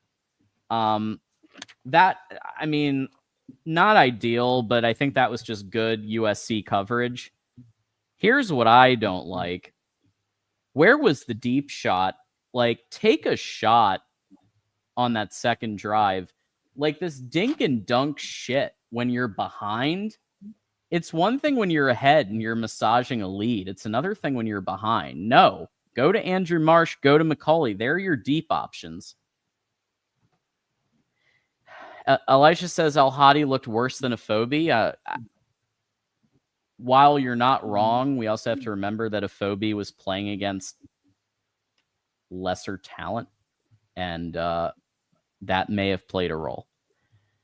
Matt Miller, host of our Texas Longhorns Live at the Voice of College Football, says, James Franklin, next Michigan head coach. Hook him. Got to make Mateer a passer. So, Matt, congratulations on your win today against Oklahoma. Another thing that made our schedule look even worse. Texas just dog walking Oklahoma. Von Mitchell, suspend Sharon Moore. Team has no energy when he's coaching. That's a big statement. Suspend. I guess bring Biff Poggi back. Nick says this is a bad football team. Sharon is on notice. You are right. No lies detected. Bad is okay. I'll say this. I think it's poorly coached. I think the talent is there. For me to call it across the board bad is tough. They got beat today. They got beat bad, and a lot of it was coaching, and a lot of it was them failing to meet the moment. And Sharon is on notice. If they respond against Washington, then the culture's still there. Michigander says Sharon is all talk, no action. Look, the talking he needs to just stop. Okay, the whole Michigan, the reason it's sold out is because of Michigan. Even if he didn't mean that as a dig, it sounded like one, and it probably gave them. You don't give bulletin board material. Look at Nick Saban; he never gave bulletin board material. All he did was he was positive about the other team. Quinn says Iowa. I repeat, Iowa beat Wisconsin 37-0. Yeah, now even Iowa is looking better at offense. It's absolute. Now we don't even have, hey, at least we're not as bad as Iowa on offense. We don't have that anymore. We don't have that. Elijah says, besides that pick, I wouldn't blame Underwood for today. If my offensive line is getting cooked, I'd panic too. But besides a few balls, he was solid. Okay, look, I, for the most part, don't blame Underwood. I do think there were a few times where he didn't throw it in the right spot that could have led to a touchdown, or it could have led to a first down. Just as a recap, USC had 24 first downs to Michigan's 17. We were 2 for 9 on third down efficiency and 0 for 2 on fourth down efficiency. Okay, so that's a serious problem, and part of that was Underwood and not connecting, but part of it was Samaj, and part of it was the line. Was Bryce partially to blame for today? Yes. Was he the reason for the loss? Hell no. He is an 18-year-old true freshman. We got to protect him better. We've got to block for him better. And we've got to get open and actually catch the football, which Marsh and McCauley are doing. Time for another answer at slot. Michigander says... But who though? Like, who we putting at slot? Anthony Simpson. Anthony Simpson. I agree. Anthony Simpson. That's the one. Most likely that would be the answer. Or there was rumors in practice. I'm still sick, by the way. I'm trying to get over it, even though I'm drinking. But anyways, there was rumors that in practice they were running McCauley, Browder, and Marsh in the slot. That'd be fire. I'm down. Let's do that. Yeah, Marsh in the slot and then Browder. Yeah, it's fire. Marsh looks so good. His second game starting, true freshman. He looks really good. Really good. Really good. He's not the problem. And shout out to him because he was on our show last summer. So shout out to him, man. All right, let's just start rocking through these because I would like to get to some calls here. Wolverine Not So Casual says Chip Lindsey, good. Really impressed with how he handles Bryce. I know we lost, but overall I like him a lot. Yes, I agree. Notice we didn't say one negative thing about Chip Lindsey and his play designs. I'm pro Chip. It's the offensive line's the issue. It ain't Lindsey, man. I mean, and the line's just not performing well. I think Lindsey's fine. And Wolverine Not So Casual pointing out another really good coach, Tony Alford. I agree with that too. Unbelievable coach and recruiter. Love our halfbacks overall, and Savion is coming in. Absolutely right. There are bright spots, and we've said that the whole show. It's the top. It's the top that's having it's the leadership from the very top. I really do believe something's up. Elijah says, we beat OSU because Kenneth Grant and Mason Graham wrecked the whole game. We beat Bama because it rained half the game and forced Bama to play our game, correct? But once it cleared, Bama was cooking. Wink can't beat an elite offense. That's what it looked like today. That's not true. That's not true. He beat Ohio State's offense last year. That was an elite offense. Yeah, you're right.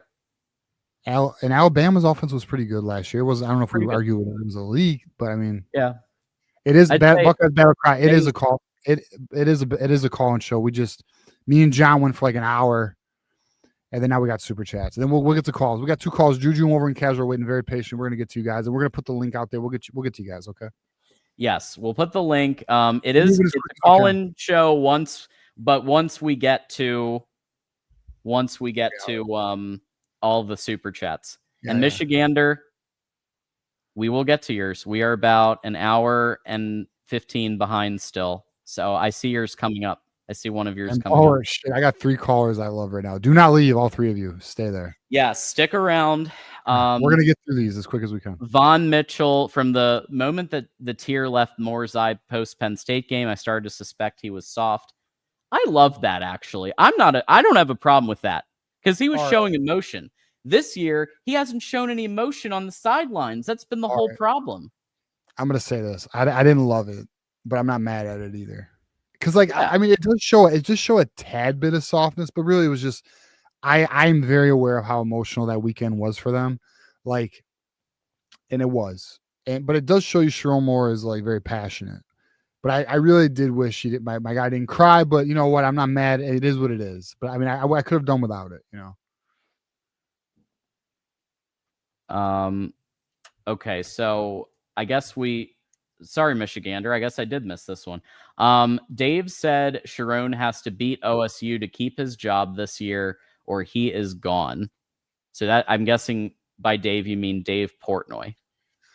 And I'll say this about Dave Portnoy that I find very interesting, but he appears to have the green light. He's very vocal about his connection to Joe Lynn and making things happen. He has said it more than once already. He mentioned it about Bryce Underwood running. He goes, I'll call Joe Lynn. He's like, I'll now, and I'm gonna tell you now, I know that turns people off. I know that frustrates people. You have a donor calling the shots. But at the end of the day, I think we would all agree the results need to be better. Yeah. I actually don't mind donors because at least somebody's calling for accountability.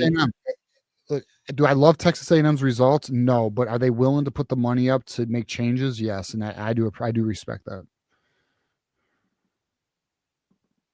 Nick says they could easily lose 4 more games, if not more.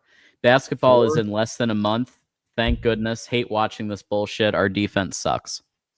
All right, hold on. All right, time out. All right, boys, look. We wait all year for football season. It's not basketball season yet. Dusty May's about to cook though. I think we're gonna win next week, and I think listen, we're not. Season's still in front of us. We'll see how the boys respond. That's just where I'm at right now. Yeah, I really want to see next week. I want to see how do they respond to this at home against Washington. At home, got a golden opportunity. Wolverine Not So Casual says, Ron Bellamy, I think he has to go. I mean, you've been speaking my language. I actually think things have improved on the receiver front. Yeah, looking better. Or not. Looking better. Marsh and McCauley are playing great, but not really on him. Marsh is polished coming in, and McCauley transferred. I mean, you're not wrong. Yeah, but Ron Bellamy is still the wide receiver coach. And they're producing. I mean, we're talking real legacy games now. 8 yards, 130 yards, and a touchdown. That's legit. That's actually not a legacy game. But it is for us. That's really good for us. Michigander, we need somebody who has energy. Yeah. He doesn't look like he has energy on the sidelines, that's for sure. Or maybe he's just so in the zone he doesn't even realize he's doing it. I will say today, I saw a little more. I was watching, and I saw he was getting animated with the refs. He was also, I could see him talking to players and kind of coaching them up. I think he's improved a little bit in that area. And I think he's trying to show he's improved in that area as well. But then we have the results that we have, especially at the lines and everything else. Just the general vibe of the team, undisciplined. A lot of them mentally stayed in Ann Arbor. And that's a coaching issue. And that's a Ben Herbert not being here. I think that's a big factor. I think Ben Herbert was the biggest loss maybe in Michigan football history. Oh, John, what a big closing to that statement. Major loss, biggest loss in, I don't know. I'm not a historian, at least in modern, the last couple decades, let's say that. let's say, because Lloyd Carr was kind of fizzling out towards the on his way end. out. Yeah. You're saying the biggest loss in like staff in the millennia? Let's say the worst position coach loss since Jed Fish. Let's say that. That's what I'll say. That's the statement I'm gonna ride with.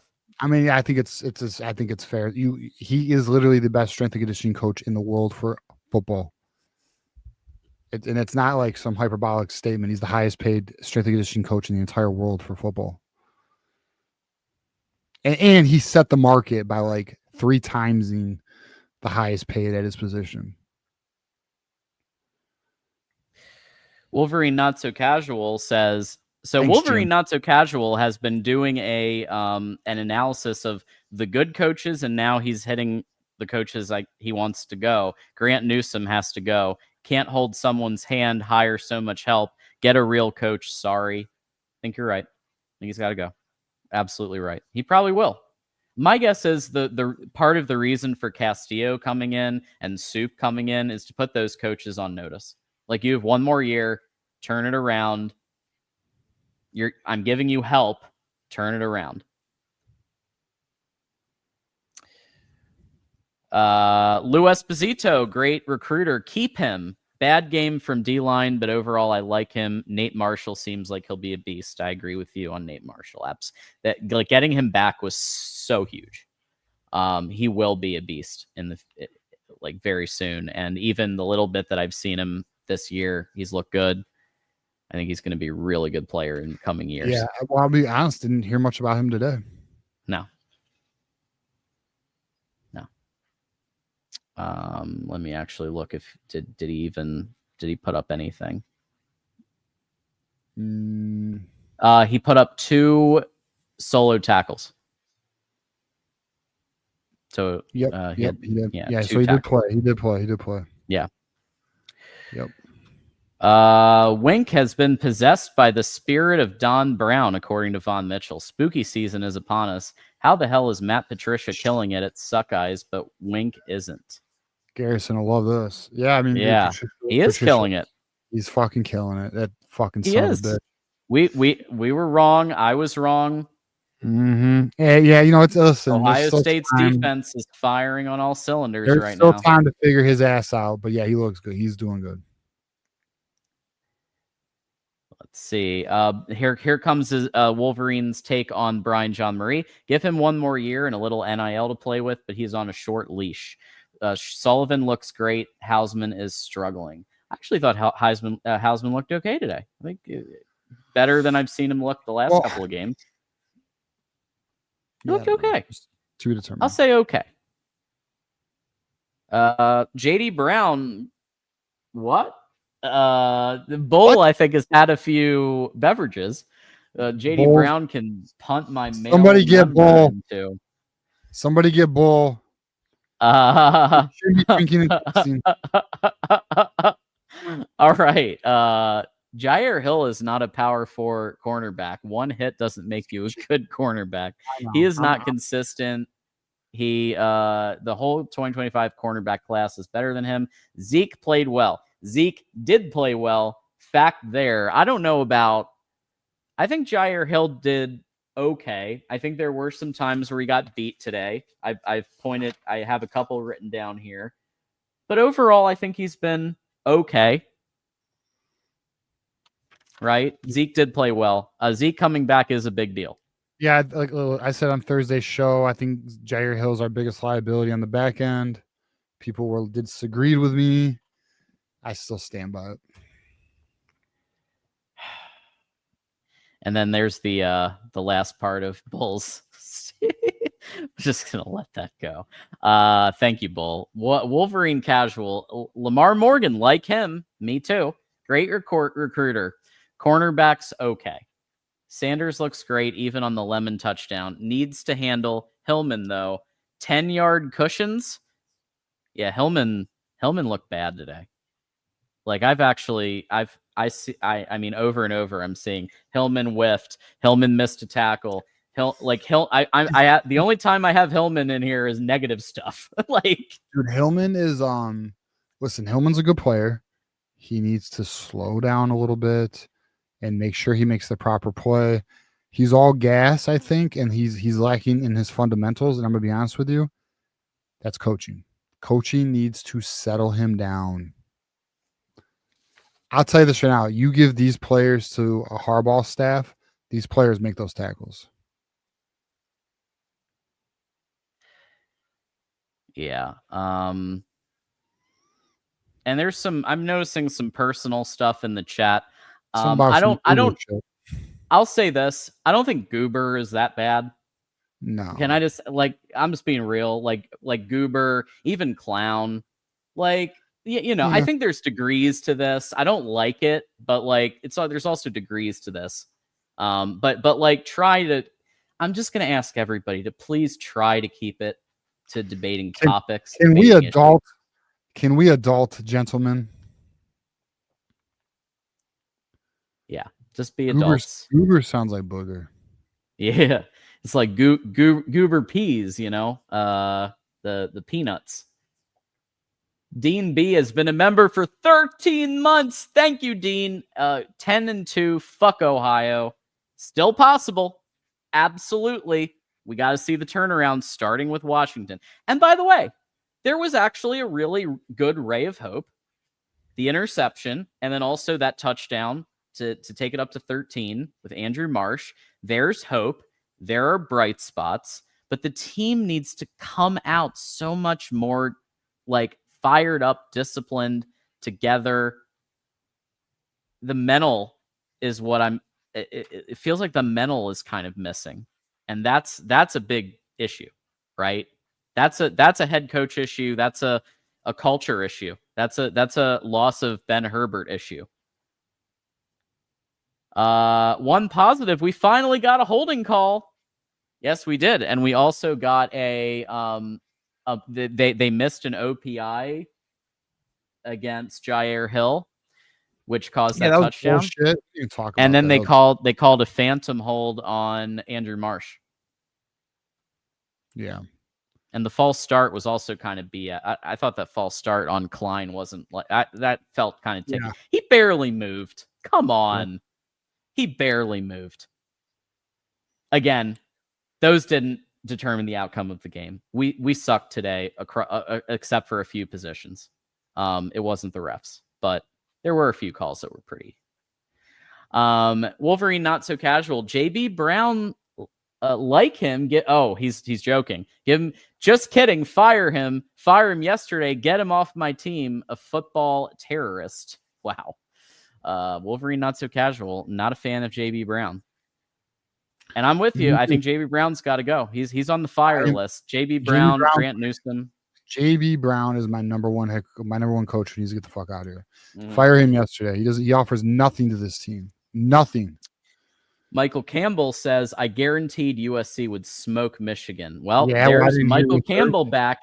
Michael Campbell, your 2-loss Notre Dame fucking Fighting Irish pussy ass. Anyways, bro, I didn't hear you Thursday talking this talk. And I wasn't here Tuesday, so I wouldn't know. Yeah, I don't think I saw him on Tuesday when I was in chat for I was trying to kind of monitor things from Vegas. Appreciate Mark Rogers, voice of college football, and Matt Zemek holding down the fort because both of us were unable to host, and it at least was a little something different for you guys. Next up, we've got Wolverine Not So Casual saying, Wink Martindale, I think you see if you can't replace him with someone better. I just don't think he's good. Riding off into the sunset, cover 0 vibes. Again, it's tough because I didn't really hate his schemes as much. I mean, does he over blitz a little? Yeah. But this was an execution. So here's my question. What are they doing in practice? Why aren't they tackling? Why this? You want a USC metaphor? You know what this looked like? Alex Grinch's defense in terms of bad tackling. Just awful tackling. Remember when Alex Grinch's defense, they couldn't tackle somebody even if they were bear hugging the person? There were moments that looked like that. That's on the coaching staff. And like, why aren't they practicing this all the fucking time? Do you remember last year, TJ, when it came out that Sharon Moore had a bit of a different practice style than Jim Harbaugh? Yes. Where instead of holy shit, just going over, remember that? Instead of going over the play over and over again till they get it right, you just go over it and then, oh yeah, I guess we'll fix it later. Well, hold on. Bring this up because it might still be happening. Dude, this is a great point, John. I forgot all about this. Yeah. So it was reported last year. Me and John were doing the podcast and all that. We were getting word of this. I was getting word of this, and then it started becoming other people were getting word of this. They were running. They would have their play, like they would have their practice game plan, and even if Michigan did not execute the session or the segment correctly, Sharon Moore would keep moving forward, but Jim Harbaugh would never move forward until they got it right. And then you kind of saw the result on the field, and it's interesting. I forgot all about that, John. That was last year. It would not surprise me if that shit was still going on, because look how fucking sloppy and unpolished we look. Damn it, bro! You make me not like Sharon Moore even more with that thought. I forgot all about it. Yeah, that one was a big ass red flag. Yeah, that was big time, dude. I forgot all about it. That's crazy. Fuck. That came out after the Texas loss, I think. Yeah. Well, I think there was word of it in fall camp. Oh, right. There was word of it in fall camp. Right. That was happening. Yep. Nick is high. So thank you, Nick, for the 2, and enjoy it. Wish I could blaze right now, buddy. Not gonna lie. Quinn with the 5. If things don't change fast, we will go 8-4, 7-5. We lose to Washington, Ohio, and possibly Maryland. If we lose to Washington, then we're on a trajectory that isn't good. Yeah, and the donors are not going to be happy with 7-5 again. No. I don't think. I'm not saying Sharon's getting fired, unless Signetti's very interested. Sharon is going to be here next year. I'd say the only exception is if Michigan lost every single game, and didn't make a bowl. I think that would be the criteria. Michigan would have to miss a bowl, and I don't think that's happening. I think Michigan will be in the Pop-Tarts, or I don't even think we can be in the Pop-Tarts, right? Because it's like Big 12 or ACC or something, but it'll be like that, Cheez-It Bowl or whatever. Yeah. But I think you're right. I think the Washington game is a big moment for this team. And do they rally? We'll see. GT asks, any chance on John Harbaugh? So GT throwing out John Harbaugh as a possibility here. Bro, that's funny because Baltimore is crumbling. Wouldn't that be epic? Would that not be epic if, okay, let's just say Ravens, they continue to crumble, and they are. It looks very bad. I'm following the Baltimore situation closely simply due to fantasy football reasons. And dude, what if he gets fired and then dude, what if John Harbaugh gets fired and the donors are like, fuck it, we'll hire John and get rid of Sharon. What a dream. What a dream, dude. Do not get me going on that. Shit, I'm gonna root for a Ravens loss every game now. Here's why I don't think that's going to happen. I think ever since 2020, are you raining on my parade right now? All right, go on. I just want to be real. I think what happened after 2020, the pay cut, from what I understand, that was looked at very poorly by the Harbaughs. Yeah, I know. No, of course we know that. Yeah, it was. And that's when, if you notice, that's when the interviews with the NFL started to pick up. And every year there's an interview with the NFL. Now he did turn down the one potential Denver Bronco job. Yep. He did. Probably because they weren't willing to give him what the Chargers did. I'm sorry, say again. Probably because they weren't willing to give him what then the Chargers were willing to give him everything. Yeah, total control. Total control. Yeah. So all I'm saying is I think that probably ended that possibility.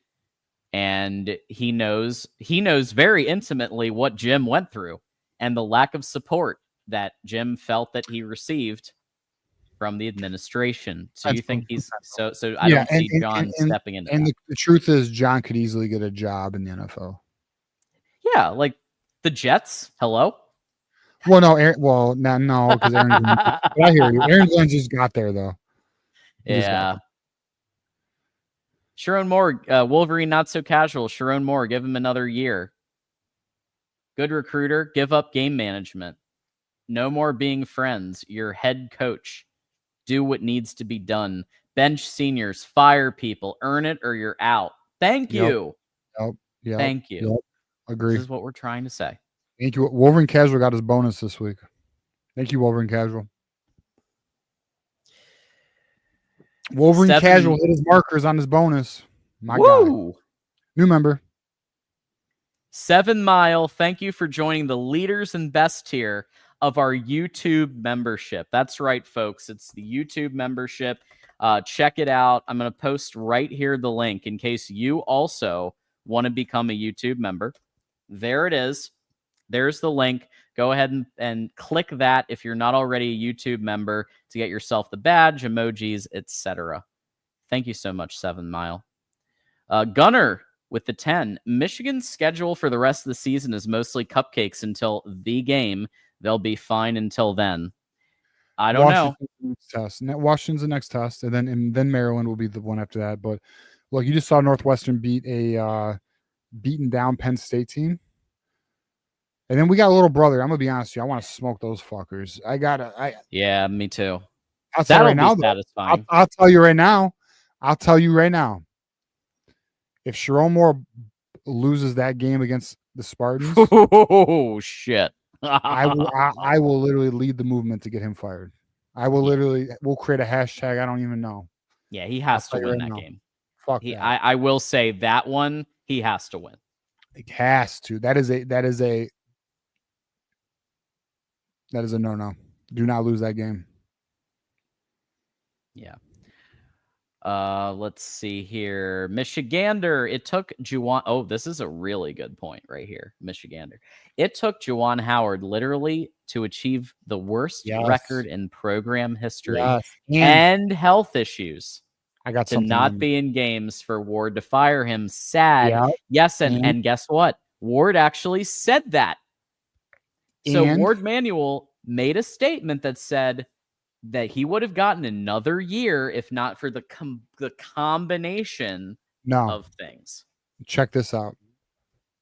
If it wasn't for the pressure of the fan base, that he would have been there. Ward Manuel's a yes man. Don't let anyone ever think otherwise. That he's a fucking yes man to the Regents. And he is not. Although actually, I will check myself. I was gonna say he's not an aggressive like chess player, but that's not true because with Dusty May, he was a damn grandmaster the way he pulled that off. But he is a very patient individual. I mean, I do not see him being aggressive with Sharon Moore, but I do promise you, the donors can make him move, and the donors are not patient. Now we'll see though. I mean, there is word too that the donors were unhappy with Juwan Howard as well, but there wasn't a lot of NIL support back then, and that was one of the biggest issues with Juwan Howard. Juwan Howard was saying, "I cannot succeed without more NIL support." Ward Manuel was like, "I don't want to hear that." Dumbass. Wolverine not so casual. Continuing with the donation train, we appreciate all of his takes, and I see you out there. I see you giving your takes, and being hard in the paint. Dude, maize and blue. Wolverine Casual's vocal in the Wolverine community. He's not just here; he's on the message boards, man. Oh, he's everywhere. I see you, Wolverine Casual. I'm like, that's my guy. That's my guy. I know him. This is a really good point, and this is something we covered earlier about the possibility of firing Sharon and would the recruit stay or go. Every coach you want to replace, you have to ask yourself, will their recruits leave? Bellamy, wide receivers will stay for sure. Moore, turnover blows up Underwood's championship window just doesn't make sense in You're my right. humble opinion. I agree with you. I agree with that statement. The only way it would work is if you land a slam dunk home run hire. Signetti. I don't even know. It might need to be more flashy. I don't or know. like Dan Nick Lanning. Saban or Dan Lanning. Okay. Or Nick Saban. I don't know. Yeah. Because I'll tell you right now, Nick Saban here, he'd have, because let y'all in on a little secret. Some of you know, maybe you don't. Alabama don't have the financial capacity of a Michigan. He could, if Nick Saban wanted to come out of retirement. Now, I'm not saying it's going to happen. Again, we're just talking. He would, without question, succeed here. Without question.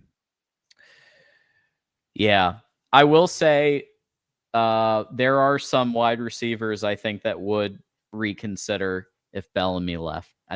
Bellamy is as rough of a wide receivers coach as he's been. He's been equally as good of a recruiter, in my opinion. Yeah, and he's got a real good relationship with Dakota Garan, who's big time. Big time. He'll start as a freshman. So next year or not next year. Or is it next year? No, it's not. It's 2 years. Shit. Year after, yeah. Damn it. If Dakota Garan was in the 26 class, he'd be starting next year. Lamont says, I still believe, but this loss was embarrassing. Facts, Lamont. Facts. Yeah. And I agree with Doreen. Lanning's not leaving. He's got all the cocaine and financial resources in the world in Oregon. Yeah, he's got that nose candy. He is good. Oh, it's wild how obvious it is what's going on in Oregon. that game, not this week, but the week prior. Holy shit, my boy was tweaking, bro. Oh my God. Quinn, the only team we bullied was Central Michigan University. Oof. Well, hey, F Central. At least we bullied somebody. Hey, 7 Mile, in addition to the membership, has also contributed a $2 super sticker or super chat. Thank you so much. We appreciate you. I think that might be your first couple of contributions. And if it is, thank you. And welcome to our channel. And if you've just joined, thank you. Michigander says, oh, this is interesting. Former Michigan players are now calling for Sharon's firing. And he says it again in caps, former Michigan players. Ooh, you know it's bad when former players want him gone. Well, I haven't been on Twix yet. So yeah, tag us in these and let us know. That'd be very interesting. 7 Mile. It looks like Sharon Moore's blocking people. I'm starting to see that. Oh, hopefully I don't get a block. I might get a block. Hopefully I don't get a block. Uh-oh. Damn. You got a block? No, I don't know. I haven't looked yet. I guess let's look. Hopefully not. I hope he don't block me, even though I'm hard on him. 7 Mile says. Critical. 7 Mile says, just because I want to get to a couple of calls here soon. I'm not blocked. I'm not blocked. RD tackles ain't it. I'm sorry. So there it is. I think you're right, 7 Mile. GT, let the venting session continue. Yeah. Oh, this was to unlock the 3rd hour. Thank you to everybody who helped unlock the 3rd hour. Drufus also tried to get in there to be the last one. But Blue Wolverine with the $1.99, I believe, was the one. But everybody here was kind of in the running. And then of course we got Doreen also chipping in to get us to the 3rd hour. All y'all are awesome. Y'all are so cool. Cool Moat with the 5. Wow. Sharon should have gotten fired immediately after that 2-point conversion. See, I actually didn't hate it. I hated the execution of what they decided to do, but it made sense.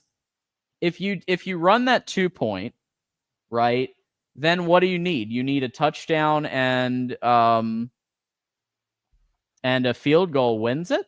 If assuming you keep USC completely out of scoring. So I get the point.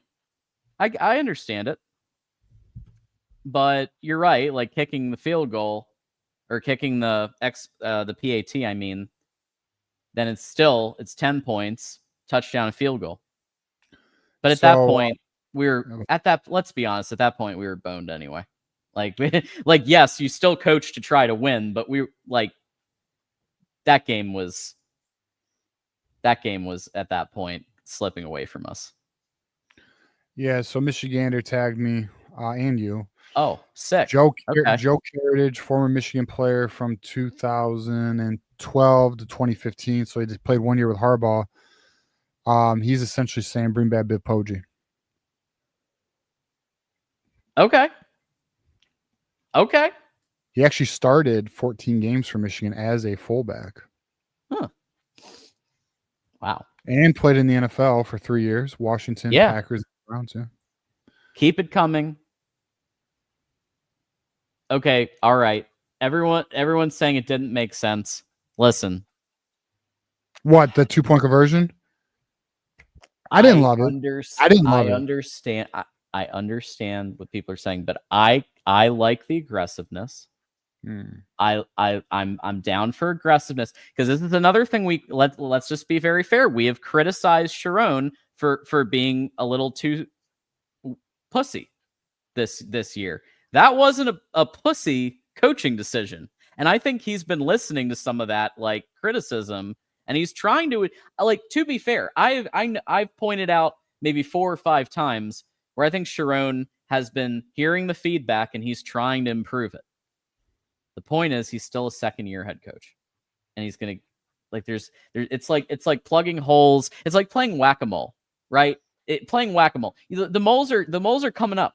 Right, they're coming up everywhere. They're coming up. You're whack-a-mole, right? And Sharon's trying to adjust, but then more of them come up, right? It's his second year as a head coach. That's gonna happen. That's why he needed to start maybe at a G5. This is interesting. Wolverine casual. Apparently, Rod Moore was pissed in the post-game presser. Answered every question with, "We have to tackle better." Thank you. We have to tackle better over and over. Yeah. You're right. Facts, as the kids say. Doreen is reminding everybody there's 147 likes and 407 in the chat. Like the show. Thank you, Doreen. I'm putting up I'm literally going to put up the animation and everything just to show people how it goes. Hit that like, it's free. Hit that subscribe, it's free, and hit that bell to get notified that we're live. So that's Doreen here. You know what's funny? We've had so here's what's actually sad. We've had 5,000 viewers of the show on YouTube alone. And how many likes? At that point, when she posted that, they must be Buckeyes, John. I'm just kidding. You know what? You're probably right. Nor beer. Mason Buddha. Signetti's not coming. This is not coaching. This is wasting talent. I don't need a nice guy. I just want a winner. A winner. And he wins. Google him. But he's not coming, John. So knock it off. That's what they're saying in the chat. But I'm just saying, we're not saying he is coming. We're just saying we would like him to be our head coach, right? And if they don't at least go do some back channels with his agent to see if he's at least open to it. Listen. We are aware that it's very unlikely Curt Signetti's coming. We are simply saying it would only cost $17 million to get him here, and then it would only take a contract of $13.5 million per year to get him here. That's all we're saying. Pennies. This is all coaching, Mr. Jones says. Fundamentals are lacking, and who plays 15 yards off the ball and gives up the same screen? They kept getting us with those screens. Well, it's why were no adjustments made? Well, they knew when we were blitzing. They knew our plays. They knew our signs. And another thing, too, I noticed, if you guys watched the game, they went into no huddle because Oklahoma, they're not Oklahoma, I'm sorry. USC was, they knew our plays. USC was on top of us. CJ Mike says, if we want to keep our defensive identity, I think our next DC is being groomed right now under McDonald. Who? Oh, CJ Mike, please tell. Who is? I don't know who the Seahawks DC is. Forgive me. Alan Dirty. Well, it wouldn't be their DC. It'd be a position coach. It'd be like a linebacker coach or a safeties coach, or Okay. not even the coach. It could even be like an assistant or. So yeah, so somebody under. Oh, Chris Partridge, my man. Oh, I wish. Oh. Ooh, don't tease me, CJ. I wish, Got bro. Jay Harbaugh's on that team too. Shit, oh my god, John. What if? Okay, let's have some fun. What if we brought Jay Harbaugh as our defensive coordinator? What's Jay Harbaugh's position on that team? Special teams coach. Is he? Yeah. I wonder if he's ready to be a defensive coordinator. He's probably not. Fuck. Yeah, he's a special teams coordinator. He's not. He's been special teams. All right. What's Chris Partridge? Jeff Howard has 13 years experience. Justin Hines, D-line, 4 years. Well, the good news is we have 3 feeders right now. So hopefully we can get something. Yeah. Wolverine, not so casual. This is funny. Not that it matters, but Jaden Davis made me actually laugh out loud or at least exhale swiftly from my nose. Poor kid. What is fucking interception or something? Yeah, he fumbles with an interception. He went 0 for 2 and an interception, so it was comically bad, I think is what he's saying. Dude, that throw was awful too. Oof. Michigander says Kirk has developed a Jimmy program. Yeah, Indiana's wonderful. Yeah. I'm gonna be real with you. Indiana's officially my number 2 Big Ten team. That may bother people because you're like, how can you like anyone else in the Big Ten? Well, I like Cincinnati. I said it. I don't care.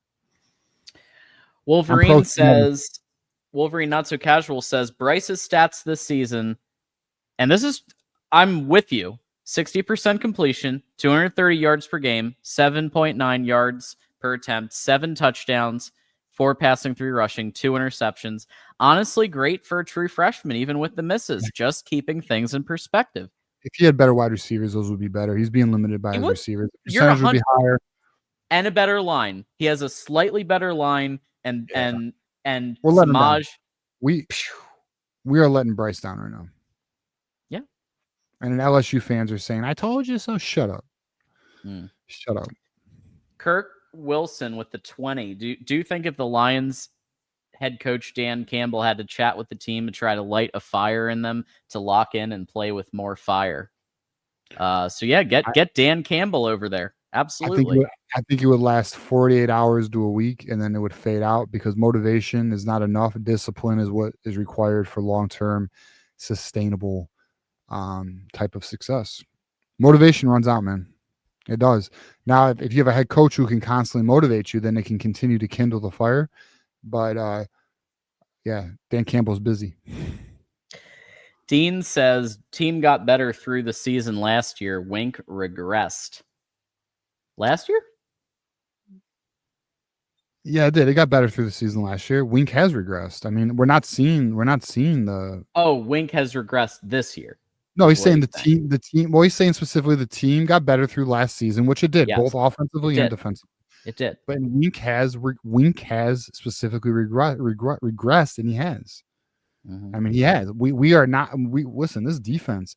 You know what we really need to do is run the numbers to last year's defense to this year's defense at this point of the year. I'm not going to do it. Juju, do that. Like Wolverine Casual, one of you handle it. But yeah, it's not good enough. All right, let's hit this one here from Daniel for the 10. Losing 5 more games doesn't sound bad. Then this staff is chased out Ann Arbor and replaced by better staff. Going 7-5 and winning a bowl game just means more stays and does no better in 2026. God, that's so depressing. If we lost 5 more games, we'd have 7 losses. Yeah. I think you're saying, well, yeah, like I genuinely believe that 5 and 7 or worse is the only path to Sharon getting booted. Depression. I can know. Feel the depression coming right now. I know. Jason says, for me, the most disappointed group this far is just how bad the D-line has been versus better teams. Benny, Portal gets, Moore, Guy. It's Barham versus 5. I don't even know where Benny went. He's gone. Yeah, where is he? Gone. All gone. All gone. He made 1 tackle today. That's good. Congratulations. Good times. Woo! Hey, we got Dom in the house. Rich Rod 2.0 is oh God, here we go. Okay. Dom, Chip Lindsey's not the problem. I'm sorry to tell you. No, he hates Chip. He hates You Chip. really hate Chip Lindsey, but Chip. he is, if we're looking at it from an objective point of view and the schematic that what the play calling's been, I am impressed as hell with what he's able to do. The problem is what's around him, the line in particular. Like, here's the thing. It is very difficult to call any plays when the line is as bad as it is.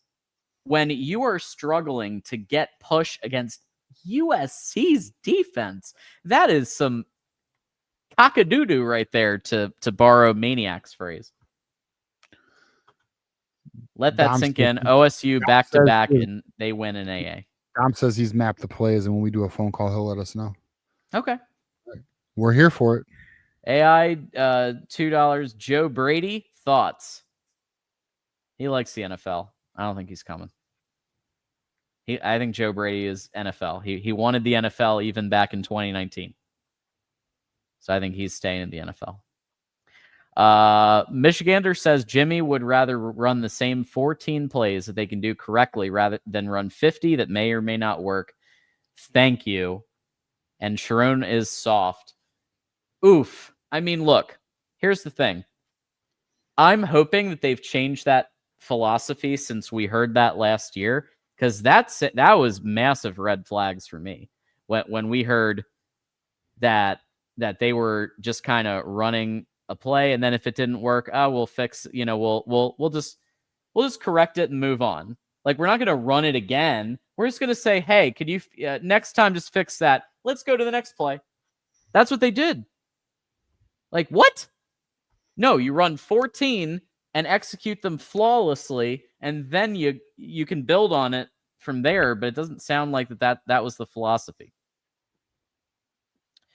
Nick says, Sharon said, only reason USC Stadium was sold out is because of Michigan. Then he got his ass whooped. Ouch.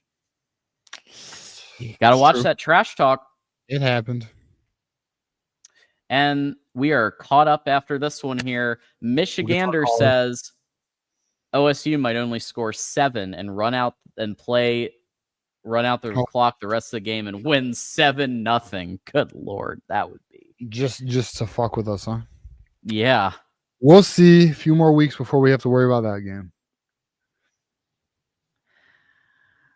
Well, we are caught up here at Michigan Postgame Live, sponsored by Win Agency and Healthy Dogma. And we're going to take our first call. We are going to do rapid fire calls tonight, 5 minutes, because we are actually we're about 40 minutes till the show is over. And that's because of the generosity of everyone in the community here. So we do want to thank everybody for the super chats, the memberships, and everything. Let's go and take Juju, go blue. How you holding up? Oh, we're live? Shit. We are, Juju. We're live. We made it, dog. Let us have it. I'm very drunk right now. Okay. I understand. Go. So we have 2 really big problems, bro. Like, Wing got completely outclassed. There's no way around it. Riley had an answer for everything that he did. Every look that he gave, he tried to be kind of multiple. Every look he gave, he had an answer. The front 4 got their ass kicked. That was without their starting center and left tackle. That's embarrassing. Like, no way around. And they're starting running back. That's embarrassing. But it was more so to me that Wing got outclassed. Like, bro, I'm so disappointed because he's been steady making progress in some of the things I've seen on film. I already watched the game back over once. Like, wow. I am so. You did that to yourself? Holy shit! And I'm gonna continue to do it because it's so bad when I went back and watched it. But also I had to take in consideration that we are missing like 16% of tackles on defense. If you really run the numbers, we had 14 missed tackles. This game alone is insanely bad, bro. Disgusting. Insanely bad. USC had a bye week to prepare for this, and I'm gonna give Lincoln Riley his credit. Like, he ran a number on Wink, bro. Like, I hope this is the defining moment, like it was last year at the midway point, to where he fixes some shit. Yeah. But for defensively, it's so bad right now, bro. We give up over 500 yards of offense, and we got bailed out on turnovers. Like, I'm so down on Wink right now. This is like, I know. this was worse. This was just about as much as the Texas game for me. Like, last year's Texas game. But like, this is worse Yeah. to me. This is worse. Yeah. USC doesn't have the offensive line. They don't have they have a better quarterback. They have better receivers, but on the offensive line or running back that Texas had last year. Like, it's just baffling. So that's for the defense. Special teams, please fire JB Brown. Please. Like, I'm begging y'all. Yeah, he's garbage. So I got to say for special teams, bro. Offense. Garbo. Boys, ladies and gentlemen, bro. I rewatching this. It is so glaring. We have an offensive scheme clash, and that is why you're seeing sputters. Like, I'm struggling because we're moving the ball. So in my head, I'm like, man, why the fuck does it seem? Why does it seem so off? Why does this offense seem so off? It's because we don't have an identity. Like, Chip Lindsey is trying to put his shit with Sharon Moore's shit and make it into one, and it's not fucking working, bro. I know. You have to pick a side, bro. You have to pick a side. Well, and guess what? You saw Chip Lindsey's offense the 2 games Sharon wasn't here, man. Like, I'm sitting there like, it was crazy. It was bad that Haynes went down. Let's just call it what it is. Marshall, it's not Haynes. He doesn't see some of the cutback. He was fine. He was fine, bro. He wasn't Haynes in some of those cutbacks that you can rip. But some of these, some of these like drives that are stalling, bro, is because you have an identity crisis, bro. Like, and I gave Chip credit for trying to call plays with this personnel and 2 fucking schemes formed into one that Sharon Moore wants. I do give him blame though in some of these spots. Like, I am a Chip Lindsey apologist. I love his stuff. I love everywhere he's been, but today he was not the best. In spots there, he was to blame. In spots, Bryce, I can count like 6 times where he misread or made a bad throw. Like, this is by far the worst start that he's had. I agree. It's so bad right now. You have a young in Oklahoma. Bro, god damn. You have a young head coach, bro, in year 2. You have Jimmy's kids, Make-A-Wish kids out there as personnel. Like, you have a DC that is being outclassed right now. Like, I hate to. This is really. It is not good, bro. Like, we might lose 4 games. Like, I have never been to this point, but rewatching this and seeing it the first time, it's just, you don't have an identity on offense, and now your DC is getting their ass kicked. Like, I don't know, bro. It's bad. Well, and I'll say this, and then we'll get to final thoughts because we do have 4 more callers, about a half an hour to go. But I will say this: I think the biggest testament, if you look at how Michigan came out of the bye versus USC came out of the bye, look at what USC. People were laughing at Lincoln Riley, lost to Illinois. Look at what happened. They came out of the bye, fired the fuck up in every way, executed almost flawlessly. 25 for 32, Maeva. Just really good. 220. They almost doubled our rushing yardage. They almost doubled Michigan's rushing yardage. USC. 3 sacks. I don't. But now right now. All right, Juju, before you get out of here, is Sharon Moore the guy or no? Sharon Moore the guy. Fuck. How about to drink 4 more, bro? I will close with this. Sharon Moore and all the coaches, stay the fuck off social media. If I see one more of these accounts get blocked by Sharon Moore after the Yeah, he's fucking blocking them game, today. bro. Yeah, I Get know the he's blocking. fuck off social media, bro, and get in the fucking lab, bro. I'm about to break something, bro. I'm so frustrated. This team is so ass right now, bro.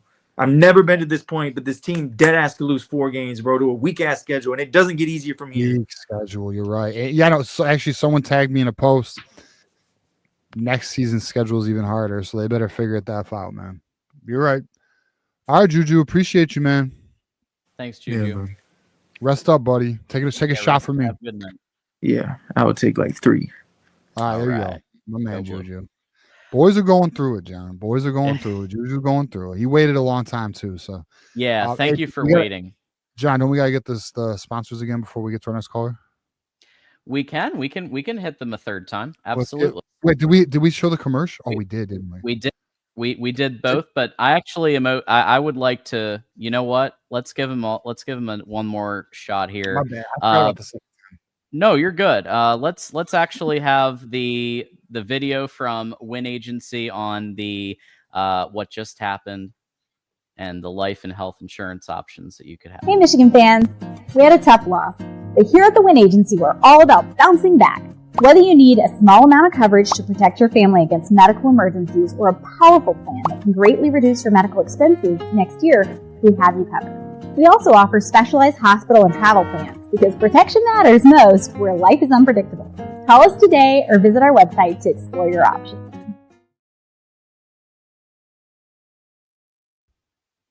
All right.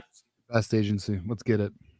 Win Agency, and then also we just posted the links right there for life and health insurance self-serve, and we also starting tonight Healthy Dogma dog food. It wasn't our day, but Michigan fans know we don't quit, we rebuild. That same grit lives in Healthy Dogma. Born in Oxford, Michigan, we make real ingredient dog food for families who care about loyalty and quality. When it's time to bounce back, make sure your dog's meal is as strong as your spirit. Head to healthydogma.com and use code 25GoBlue for your Michigan fan discount. Tough days don't define us. How we respond does. You know, I didn't even know there was I guess shame on me. I didn't even know there was a discount attributed to that code. 25%. Hey, also the owner of Healthy Dogma, shout out to him, by the way, our good friend Andrew, Michigan alum, man. So shout out to you. Appreciate it. Welcome to our channel. Unfortunately, the debut was not the best game, but it'll be all right. The boys are going to come back strong next week. I think so. We're going to find out. We're going to learn a lot next week. All right. Let's go ahead and bring on, as I like to call him, Wolverine Not So Casual, Wolverine Casual in the house. If you can unmute, and then there we go. And let's bring you up right now. Brother, you've been waiting. What's up, man? Oh my fucking God. Yeah. I feel the same way. That was that wasn't so good. Yeah. I think a point you guys brought up earlier was really good, which is how much did Wink lean on having Graham and Grant on the defensive line and getting pressure with 4? Because I'm starting to think it was a lot. Yeah. And I'm starting to think he might not be very good. And I mean, I know I don't want to be like I don't want to overreact to this loss, but he just got eaten up by screens. They love running those seam routes with the tight ends, and we just had linebackers never drop on those. They had like 4 or 5 of them. Having the 3 guys cover 1 gap and having the RB3 run for like 60 yards on a 3rd and 22. I don't even know. I mean, I don't know how much of that is on Wink, but it was like the backup running back too, because at that point he looked awesome, but like it's when you don't choose the right gap, you're gonna look awesome. And then there's just some personnel decisions on this team, and we've had this problem with the coaches for 2 years now. The PFF grades are already out, and the top rated defender on our team is Cole Sullivan this game, and he had 25 less snaps than Jimmy Rolder, who had the lowest grade on the team.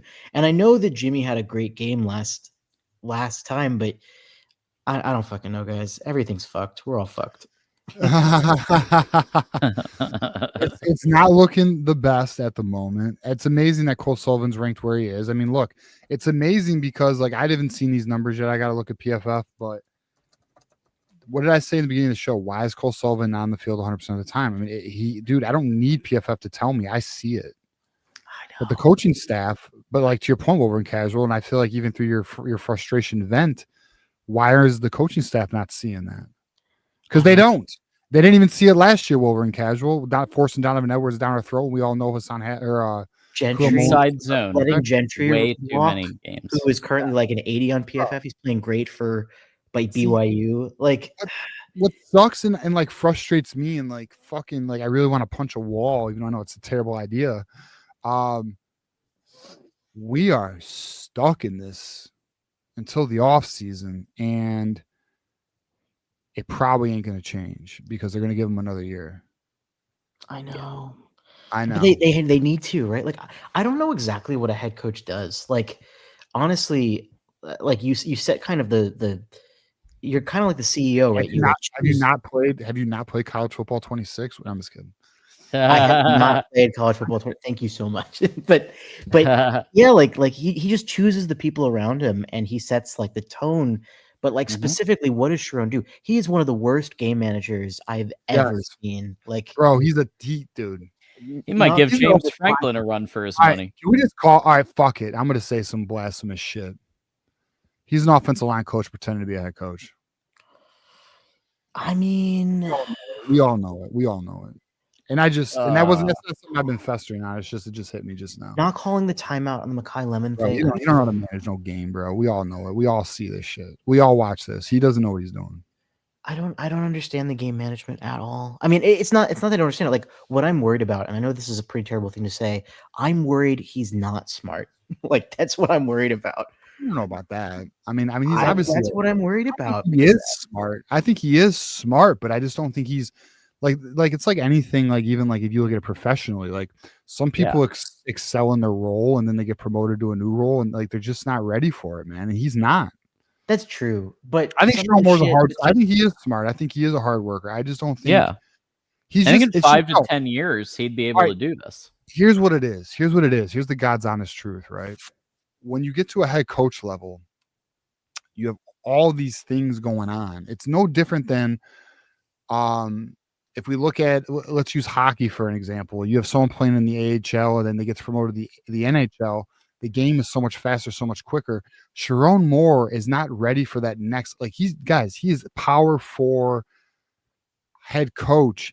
There's so much going on. That's why like my whole position on Sharon Moore is the reason why we don't see that energy and that fire is he's just not confident. The reason why he's not confident is because he's just not comfortable, and he's not. That makes sense. It's too much for him. It's too much going on. He has been put in a position before he's ready. And unfortunately, it's a big time position. It's a big platform, and we're observing this. And quite honestly, this is gonna sound a little messed up. Thank Jim Harbaugh because he's the one who literally gave the green light for this. Well, you can't. I mean, like we said before, you can't get rid of him. I mean, we made a decision when we were not as active in the transfer portal, but are signing really good recruiting classes that we are focused not really on this year of the championship window, but next year and the year after. And I just worry about. I'm worried about next year. I don't know if we're going to be championship ready the way this team's playing. We're not getting better. I will say there's 2 reasons I would move off Sharon. We don't make a bowl. Signetti is interested. Those are the 2 reasons.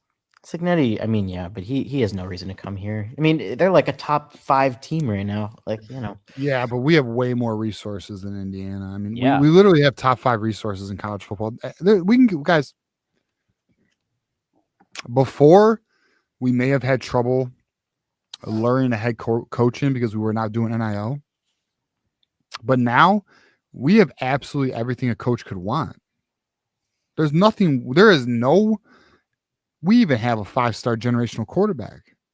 There is not one thing we have that would be a negative to a coach coming here. And I know I know Signetti is building something that looks to be foundational right now for him. But the truth is, Indiana only has so many resources. Like he may find himself in a position where he can only take Indiana so far.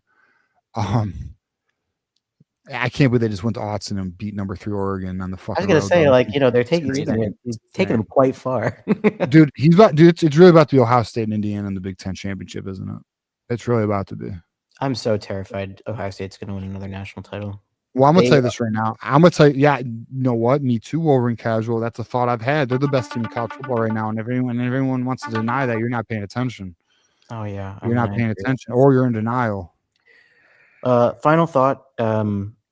Before I give your final thought, but I have another question for you after that. But go on. Well, quick final thought for me. Like Sharon Moore, can't be the older brother. Gotta be the dad. Gotta be the enforcer.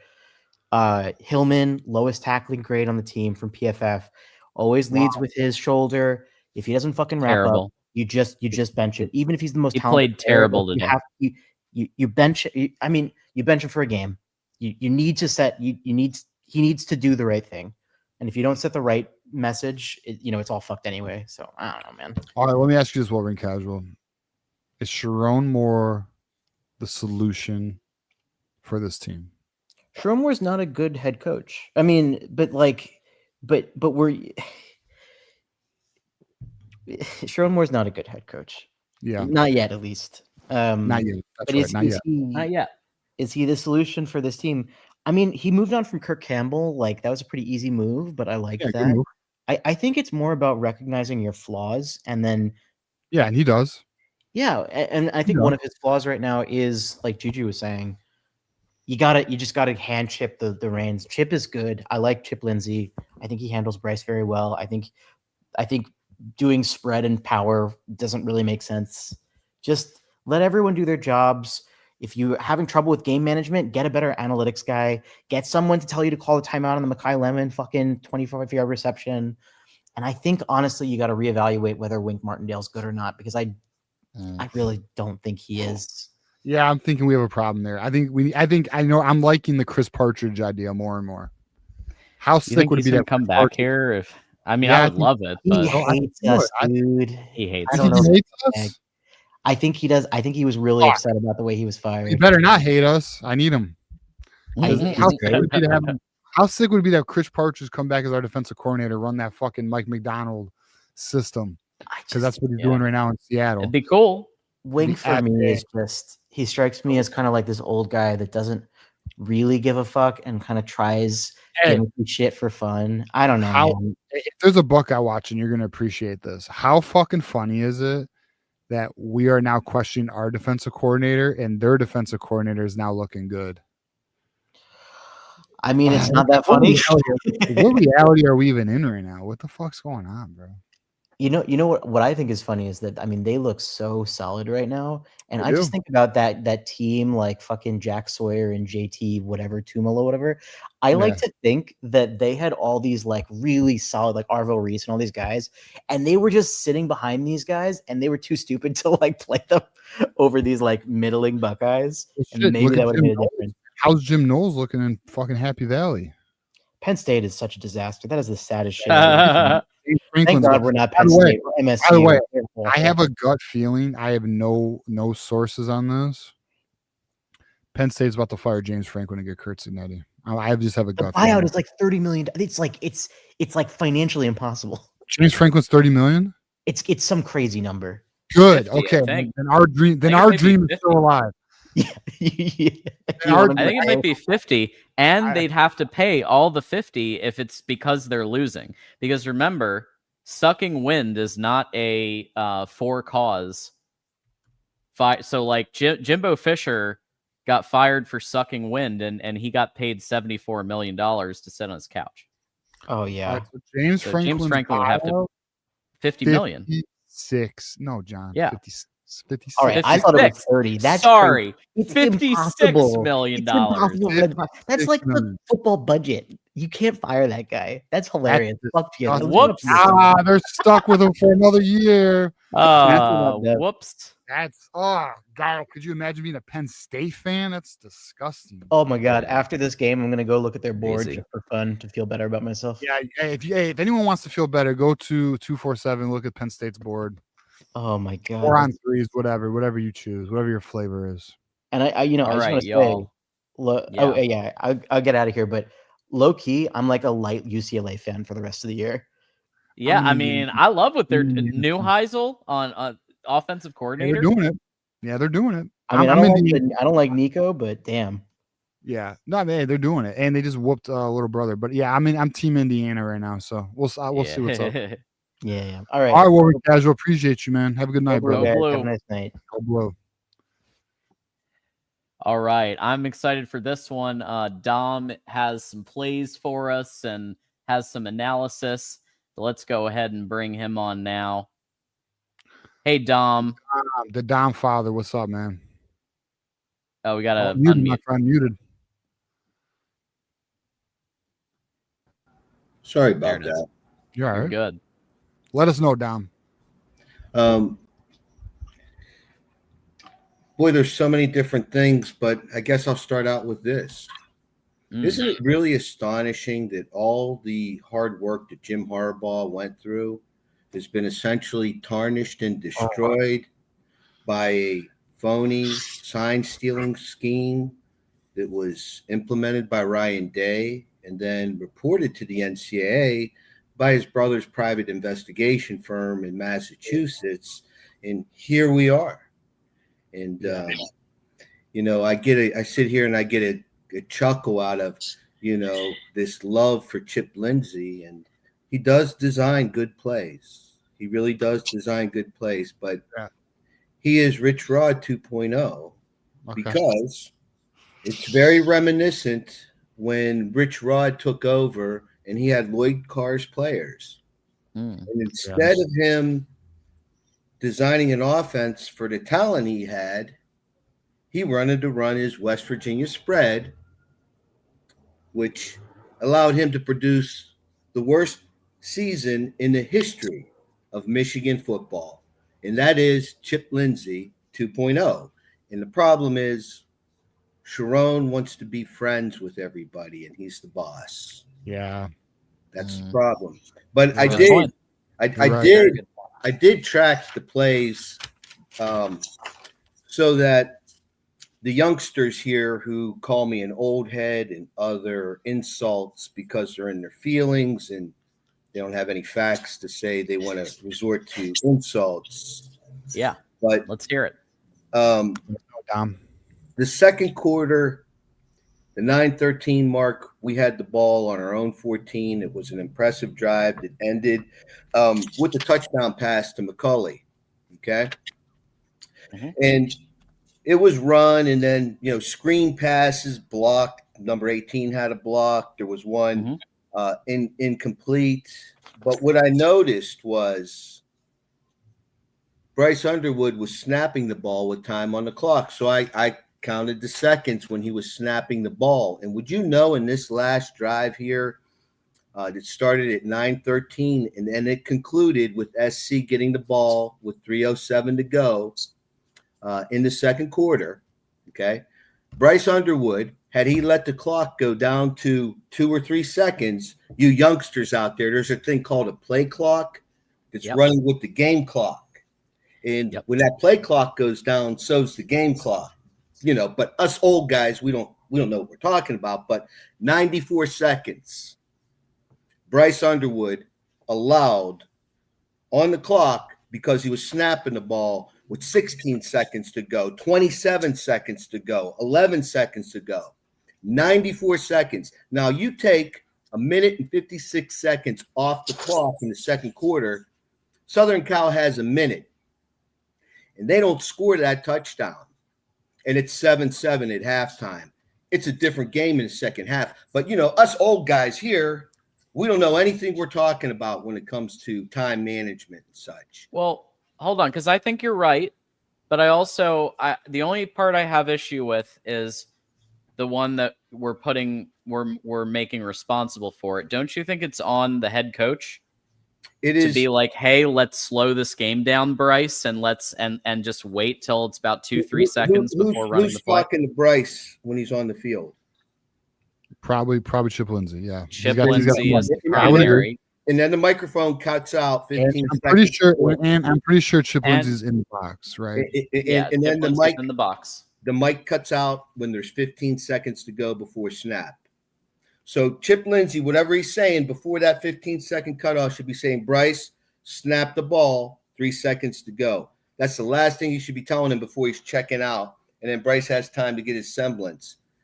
This RPO scheme, just because Bryce is big, tall, strong, fast, doesn't mean he needs to be a dual threat. He's not JT Barrett, okay? He's way beyond that. Did you see in the fourth quarter, those 3 passes that he threw when he was in the pocket were dimes on the money? And Marsh, that one, man, I felt bad for him.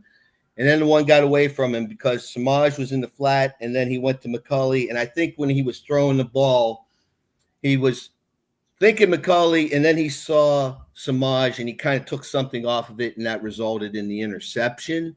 But the kid's a pocket passer, and this implement, just open it up, let it fly loose.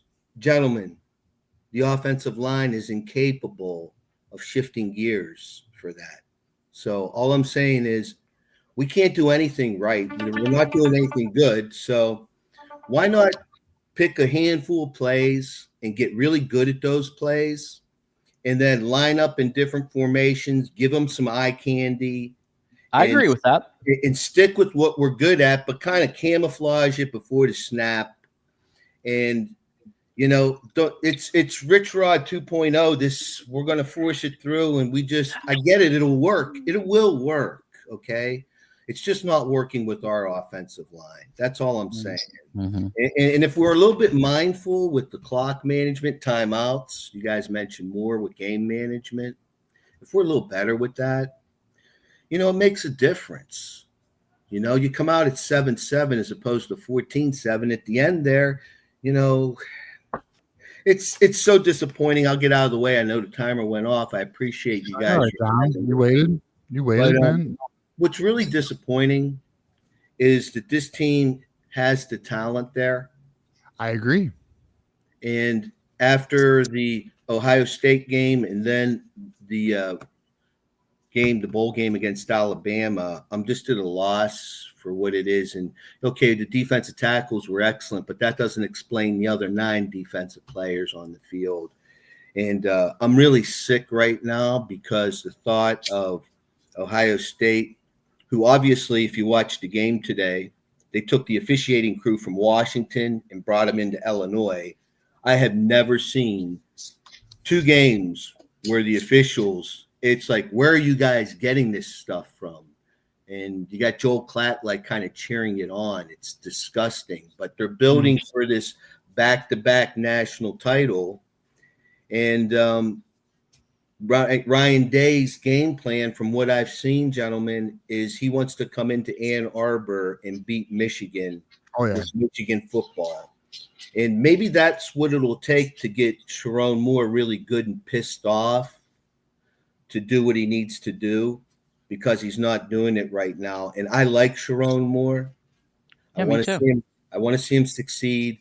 And a lot of people right now that are throwing him under the bus on November 30th, 2024, they were loving the guy. In the Penn State game and the Ohio State game of a national championship year, they were loving those guys. They were high-pressure games. And the Alabama game. But all right, let me ask you this, Tom. Do you think Sharon Moore is the answer for the future of Michigan? I think Sharon Moore has the capacity, and he's striking me as one of those type of people that, unless they're really bought in or angry or focused on something, like they're going to do it, it's kind of like, you know, not a big deal. And I just think Sharon needs to get to that focus or zone or whatever you want to call it. And it's unfortunate. I think maybe a little too much delegation, a little too much trust in people to do what he thinks they're doing, and they're not doing it. You know, it's kind of like that employee that you have that, you know, you're assuming he's doing it the way he should be doing it, but in reality, he's not. Yeah.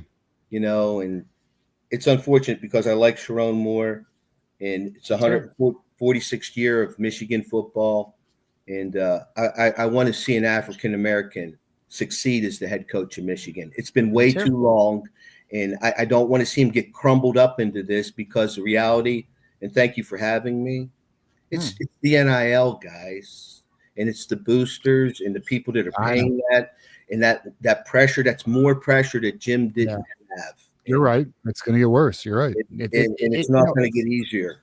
Yeah, it's crazy how much influence that shit's going to have. It's actually, because I mean, even Dave Portnoy's like threatened it already 2 weeks into the season.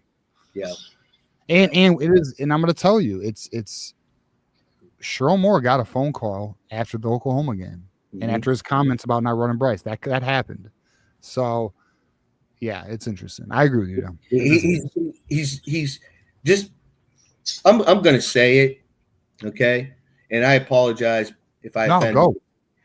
But just because Bryce is an African American and he is big and strong and fast, doesn't mean he needs to be a dual threat, because that kid has composure. He has the intellect. He could throw that ball anywhere on the field. And those passes in the fourth quarter were 30-yard passes. I might be mistaken, but they were right there and it was quick. He's meant to throw those balls, not little 3-yard bubble passes on the sideline. Chip, stop, please. Stop, Chip, with the bubble screens. I mean, I have other stuff. I didn't go through it all, but I have other stuff that's just like, why? Samaj drops a pass and we have a false start. Now it's 3rd and 9 and Bryce gets sacked. Then he got sacked another time. He's coming up. He's holding his leg. Hey, that's $12 million, guys. You want to play 3-ring circus and damage that? I don't know. Somebody's going to have to answer to Ellison for that, man. I hear you, Dom, but I do think you got to utilize both his. You got to, he's got to show running capability. I mean, when he runs, he's almost as fast as Justice Haynes. Designed plays, PJ. Designed running plays, not like the QB counters. Yeah, not getting out of a mess to save a play to kind of keep a drive going when we're stuck 2 touchdowns. We don't need him getting busted up over that. That's my point. I'm not communicating it clearly. So. Okay. All right, Dom. Well, we appreciate you, man, and thanks for calling in, my guy. Yep. Take care. Go. Hey, I like he's got Fire Chip on us. Dom is leading the Fire Chip, Chip bandwagon. He is definitely leading that team. So I think a lot of other people need to get. I'll say this, John. There's no doubt about it. The fan base is fired up. Mm-hmm. I don't know anyone who's satisfied right now. And shout out to Minnie, by the way. Minnie's hanging out here. We're going to be seeing Minnie a lot more around here. So looking forward to that. More to come. Stay tuned for Monday. Wow. Folks, stay tuned. 7 p.m. Monday, 7 p.m. Eastern? Yes, sir. All right. We got 2 more callers, and then we are going to, and a couple more super chats. And Ben Baller is next, bro. He's about to bring that fire, bro. Can't even wait. Okay. 5-minute rapid fire calls here. Next up, we got Ben Baller. If you can unmute so we can bring you up. There we go. And Ben, do not hold back, dog. I don't give a fuck. Say whatever you want. Go. Yeah, look, man. Future Michigan head football coach Kurt Signetti. Look, man. I'll get the red carpet ready right now, man. This ain't gonna work, dog. This ain't gonna work, bro. I'm gonna start a hashtag tank for Signetti. Hashtag tank for Signetti. Let's go. Right? I'll do it with you. Hey, man, look. It's for the greater good, man. It is for the greater good. I think we gotta now. It's tough, right? Because I always want to beat Ohio State, even in the worst of times. I always want to beat Ohio State. Mm-hmm.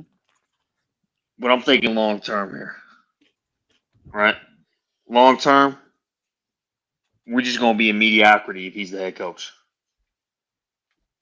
It's just gonna be plain mediocrity. So, if that means we gotta lose the rest of these games to speed up this process.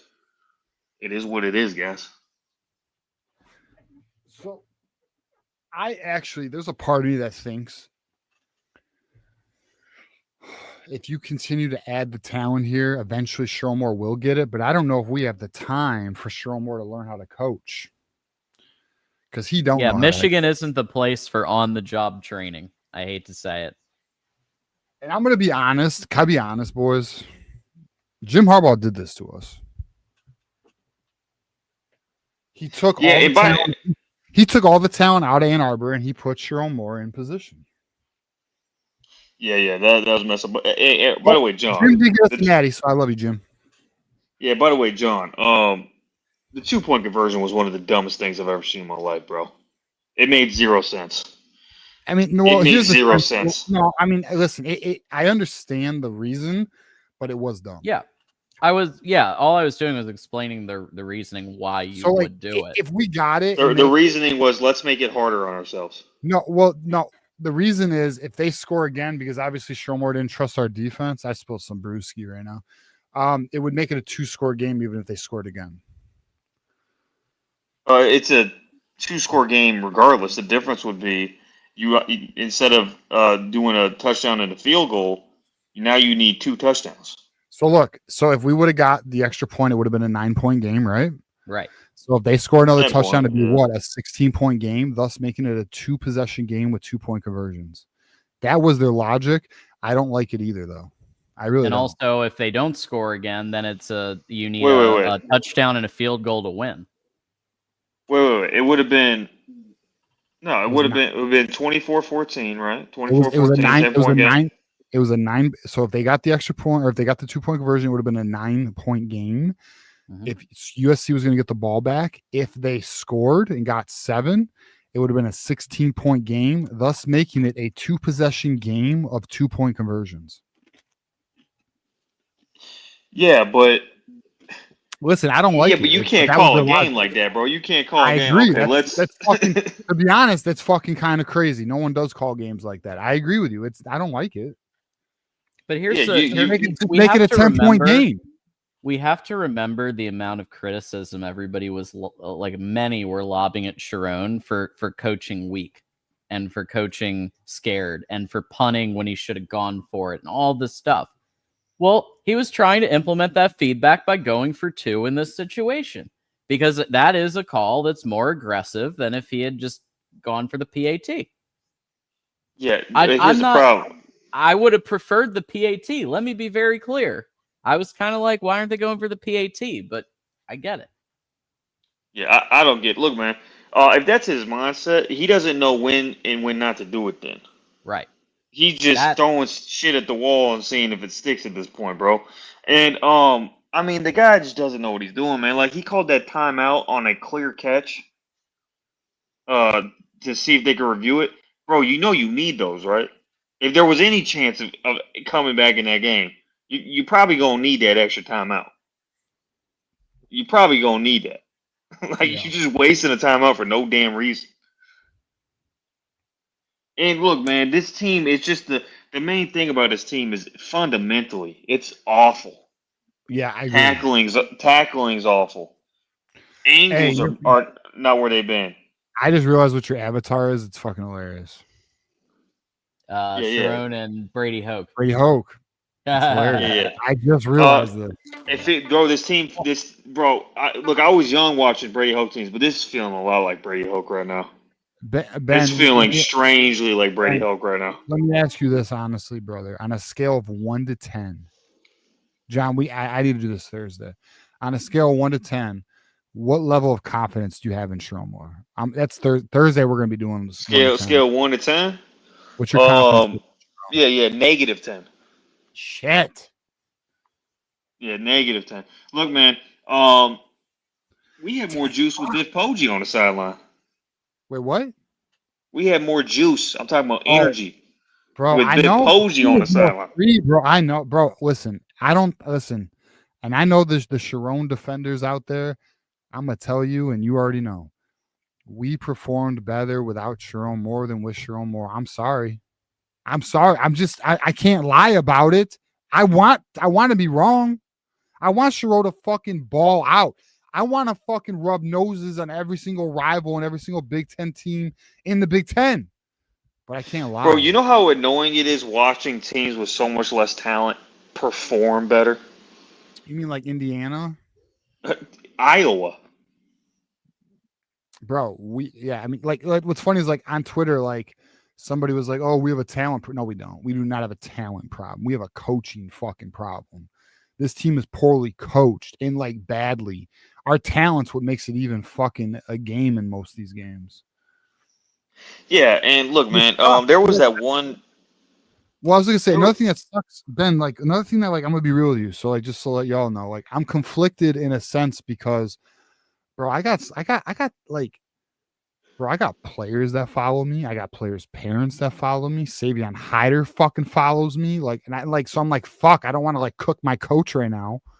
I don't want Savion Hyder running away from us. But like, I can't lie about it. We got to be real. We always will. Bro, you know who just followed me this week is DQ Fork was dead. Here's the problem, guys. Look, people always bring up we don't want players to leave. Man, if you ain't got the coaching staff, I don't give a rat's. Look, Signetti over there with a bag of chips, literally with a bag of chips. He about to be a top 3 team. He got a bag of chips, a can of soda, and he turning that shit into wine. He turning that shit into wine, and I'm not talking about any wine. That's like a 1668 French wine that hasn't been uncorked. Yeah, it's been aged. It's that good shit, bro. I hear you. I know, dude. What he's doing with Indiana is insane right now. It's back-to-back college football playoffs. He's probably going to be facing Ohio State in the Big Ten championship. We can go down the list, bro. Jed Fish has less talent, and he got his team playing better. We could go team by team, bro. Our problem is a coaching problem. That's what we have right now. Yeah, 100%, man. It's just sad it was, man. Like, man, Jim Harbaugh, man. You got us a natty, but man, you left the house a mess on the way out, man. He left us. You had a party in there, and you had no one clean it up, man. Jim looked out for Jim when he left, bro. What's that movie where the kids, they throw a huge house party, and you know what I'm talking about? Yeah, the Project X or something. Project X. Yeah, that was a good. That's what Harbaugh did. He had the greatest party ever, right? That was based on a real party in Australia, by the way. Yeah, and then he just let the mess just stay there. Didn't bother cleaning it up, man. Yeah, exactly. You're right, bro. Facts, dude. Yeah. Hey, man, look, another hire, a couple other hires. Jesse Minter, John Harbaugh. If John Harbaugh gets fired, Jesse Minter, I think, be a good hire. Coach. Yeah, how am I missing his name? Chris Partridge. Chris Partridge is bro. That relationship's ruined. He ain't coming back to Michigan. That's ruined, bro. That ain't happening. Breaking my heart, Ben. Breaking my heart. Hey, Jesse Minter be a good one. Yeah, but I don't know but I've heard he doesn't want to come back to college. Hey, it's man, hard everybody to get got a NFL price. guys to come back to college because if you think about it, Jesse the amount of he's gonna be an NFL coach. Yeah, like the reason Jim Harbaugh was so successful at poaching so many Michigan coaches, in part, was because the sales pitch was instead of working 365 days a year, you don't have to recruit.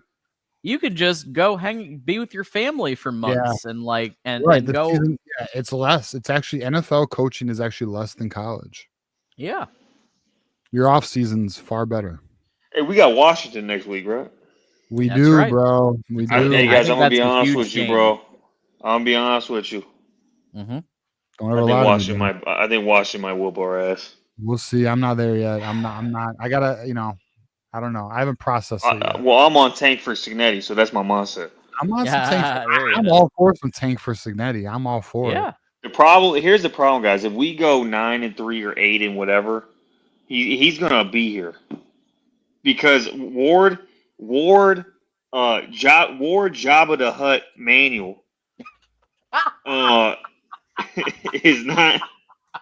He's not gonna fire, bro. He will not fire anybody unless it's like the worst thing in the world's going on, and even then he might not Howard. Do it. Exhibit A, Juwan Howard.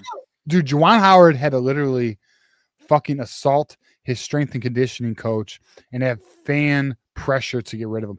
That goes to show you how I'm gonna be real with you. I really, my intent is not to offend anybody. What I'm about to say, this just goes to show you how fucking beta that motherfucker is, where he has to have his strength and conditioning coach get assaulted. By the way, we lose a top 50 prospect. This his guy son, punched another coach, bro, because you know why? You know why? Because his own son wasn't taking physical therapy serious, and he had to be a little fucking bitch about it. I'll say it. I don't give a fuck. Well, you're talking about a private. You're talking about a private thing. I'm talking about he literally punched a coach on camera. Oh, you're talking about the Wisconsin one? Yeah, I'm talking about the other one. Like, this guy. Yeah, the other one. This guy. The other one. This guy did a Woody Yeah, the other Hayes. situation. Hey, but bro, mind you, Woody Hayes is like one of the greatest coaches ever. He got fired right when he punched a player. This guy punches a coach. He ain't won nothing, and he gets to stay. You know what's crazy?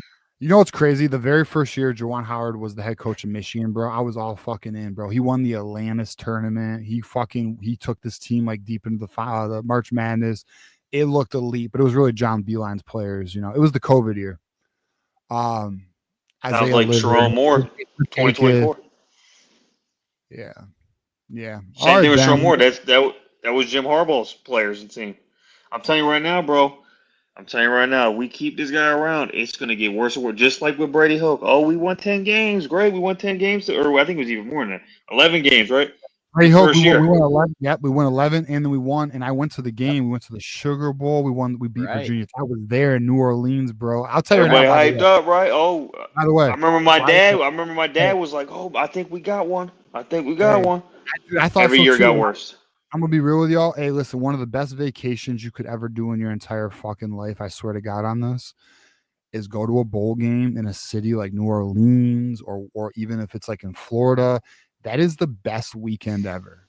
I'm telling you, the food, the atmosphere, the two different teams, you come across each other. If I ever get my money right, every year I will follow Michigan to whatever bowl game they go to, and it'll be like that. I'm telling you, that is like one of the best. I've been fortunate enough to travel a lot in my young life, and that is one of the best things you can do. I promise you. Yo, I just saw a wild joke in the chat, bro. Juwan Howard was Will Smith's inspiration for slapping Chris Rock. Oh, snap. GT literally needs to be a comedian, bro. He's hilarious. He needs to write jokes for comedians or something, bro. He's a talented guy. He's hilarious. His humor is like, he's got like dark humor too. He's wild. Yeah. Oh, did what's his name? Did he break his rib? Justice Haynes? So listen, who knows at the end of the day, but apparently it's just his midsection got a little messed up, but apparently Sharon Moore literally said during the game that he was able to come back in. Huh? Okay. Wait. What? You didn't see that in the broadcast. They even said that's another check for him not being a good coach. Well, he wasn't going to put him in when we were losing, and Jordan Marshall was running pretty good. Yeah. Justice Haynes could break one off at any moment. I know. Yes, we know.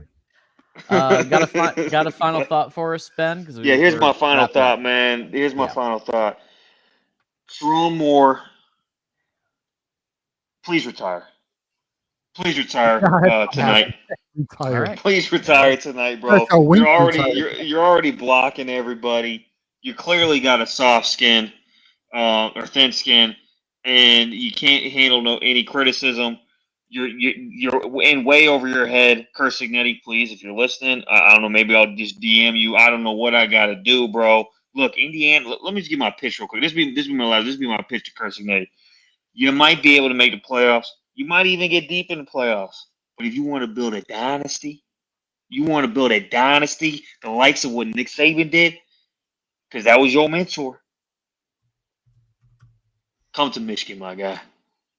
Yeah. Come to a historic program where you can recruit with the best of them and put yourself in the history books. All right? Put yourself in the history books. Go blue. Hashtag tank for Cincinnati. Sharon Moore, get the fuck out of Ann Arbor. Bro. Go wherever you need to go, bro. Tank for Cincinnati, bro. Listen, if we lose to Washington, I'm starting that. I agree. I think Washington's the big game. Yeah, we'll push for it. We'll push for it. Is this season? Yeah, all right. Go blue. Penn State, you're stuck with James Franklin because they're not paying $58 million to get you out. So, all right, go blue. Go blue. All right. Last caller tonight here on Michigan Postgame Live, sponsored by Win Agency and Healthy Dogma. We got T. Foster in the house. Go Blue. Oh, man, I can't hear you guys. You can't hear us? You can't? Oh, check your audio. Check your Sound went settings. out. Oh, nah. We can hear each bueno, other. bro. So. No bueno. I can hear you, though. Yeah, Can we you can guys hear hear me? you. Check your. I can't hear you. We hear you. Check your speaker in your audio settings. So we'll bring you down. Let us know when you've changed your, and then we'll what we're gonna do real quick is take these last couple of super chats. So Nick Sharon said only reason USC stadium is sold out is because of Michigan. Then he got his ass whooped. Ouch. Facts.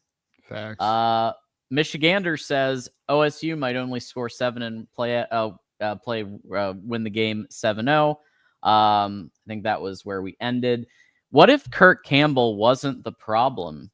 He asks. No, he was, because Chip Lindsey's offense was way better. Kurt Campbell sucked. I'm sorry, guys. Kurt Campbell sucked. He was that bad. Yeah. We do need a no-nonsense coach. I agree with this. We need a no-nonsense coach, a perfectionist. And I'm not saying we need a flaming douchebag, but I'm saying, look, Ben Herbert was the perfect example of somebody who instilled discipline. Like, you knew exactly where you stood. You knew where you're getting held accountable every single day.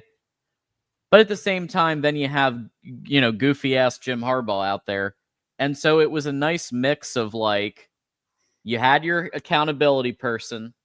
And so part of this is Justin Tress, I also think, right? But you're right. I think Cignetti is, you saw Cignetti today against Oregon coaching his face off. And I loved it. Loved the passion. I agree. Go on. Sorry, John. Go ahead. No nonsense coach.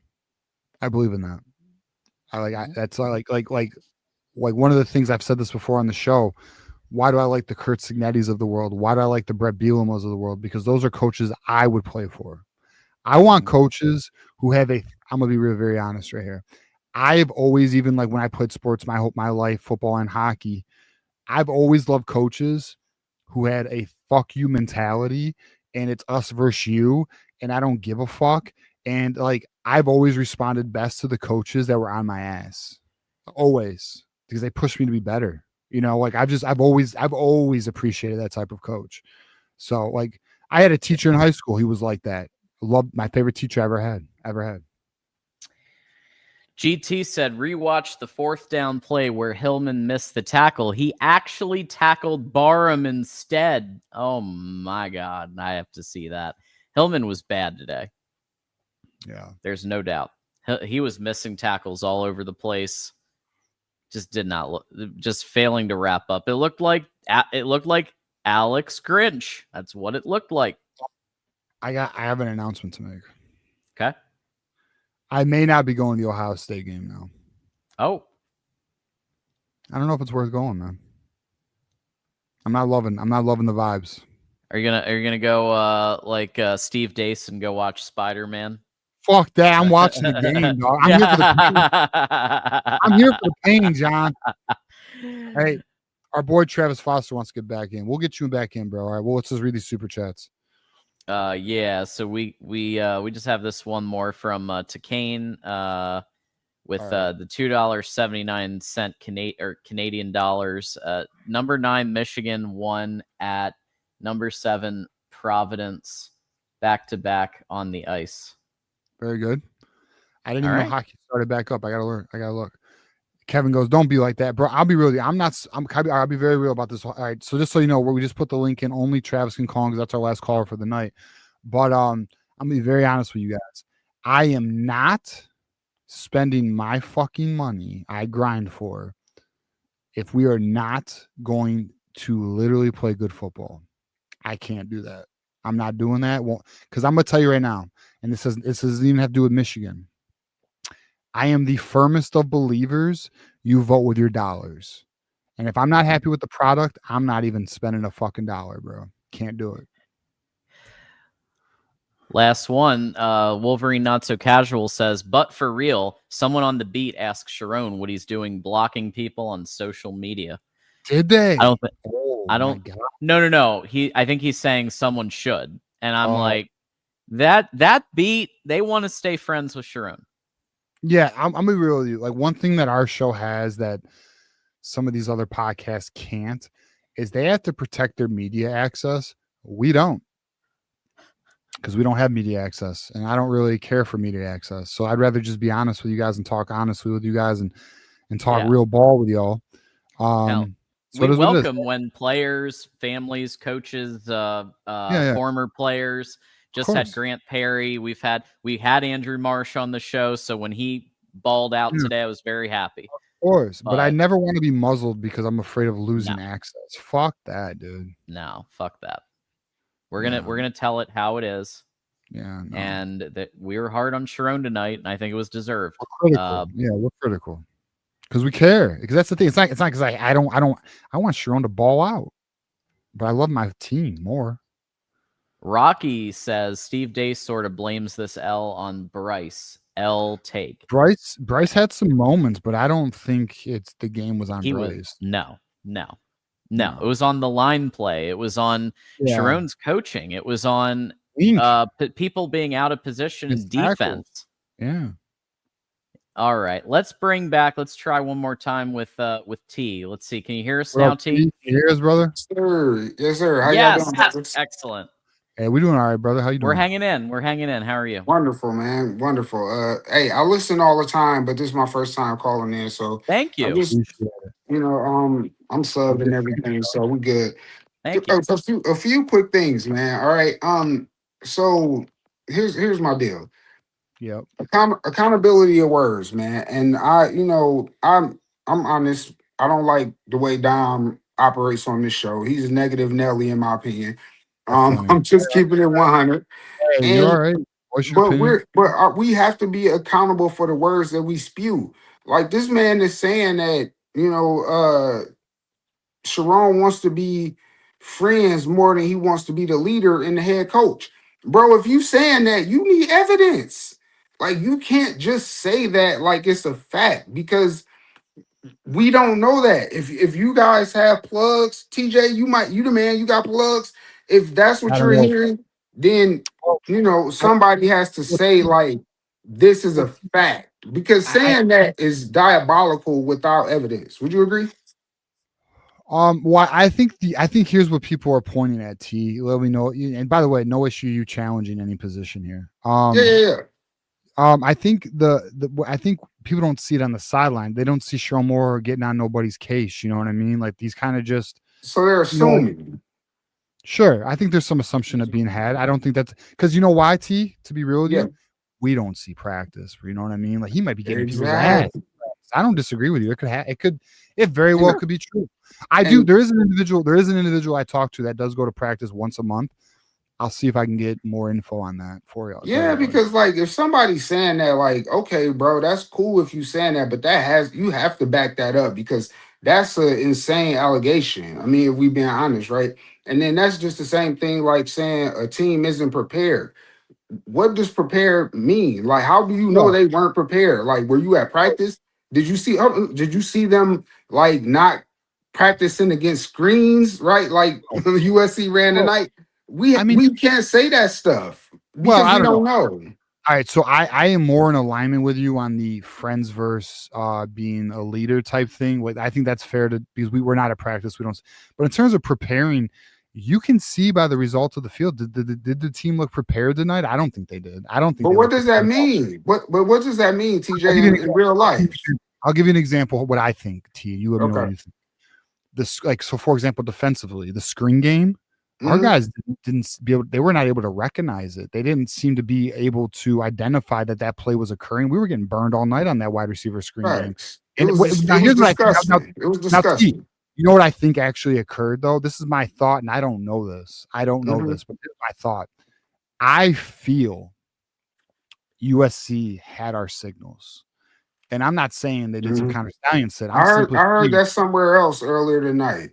Because here's why I say that. Every time we blitzed, they seemed to know when to run that screen, and they were burning our ass. And so it might not. So maybe it's not that we weren't prepared. It's just they had the proper counter, because they they were able to identify through film how we operate, and they were able to execute. And it very well could be that, but it looked like we weren't prepared, right? So maybe. I mean, so again, you're right. There is a lot of assumptions. I'm not saying, like, listen, the things that are being thrown out there, no bullshit. I don't think anyone can say for fact, but but it's about a feel, right? Like the truth is too, like this is a call-in show. People are just giving their opinion. Who knows? Sure. They don't know. But I mean, look, there's nothing wrong with you holding some accountability in the house, bro. You know what I mean? No, Like, I agree. Like it does look bogus. I'm not gonna lie, but I'm saying we can't just say like they weren't prepared, because that means they didn't go to practice. Like, did they not practice against screens? Like, so there's so much great, you know what I'm saying? There's so much gray area there that it's hard to say, like, what are you talking about? We have some, here's the thing. We have some data points, right? Well, I'm not saying for a fact, because I don't see practice, right? But here's the thing.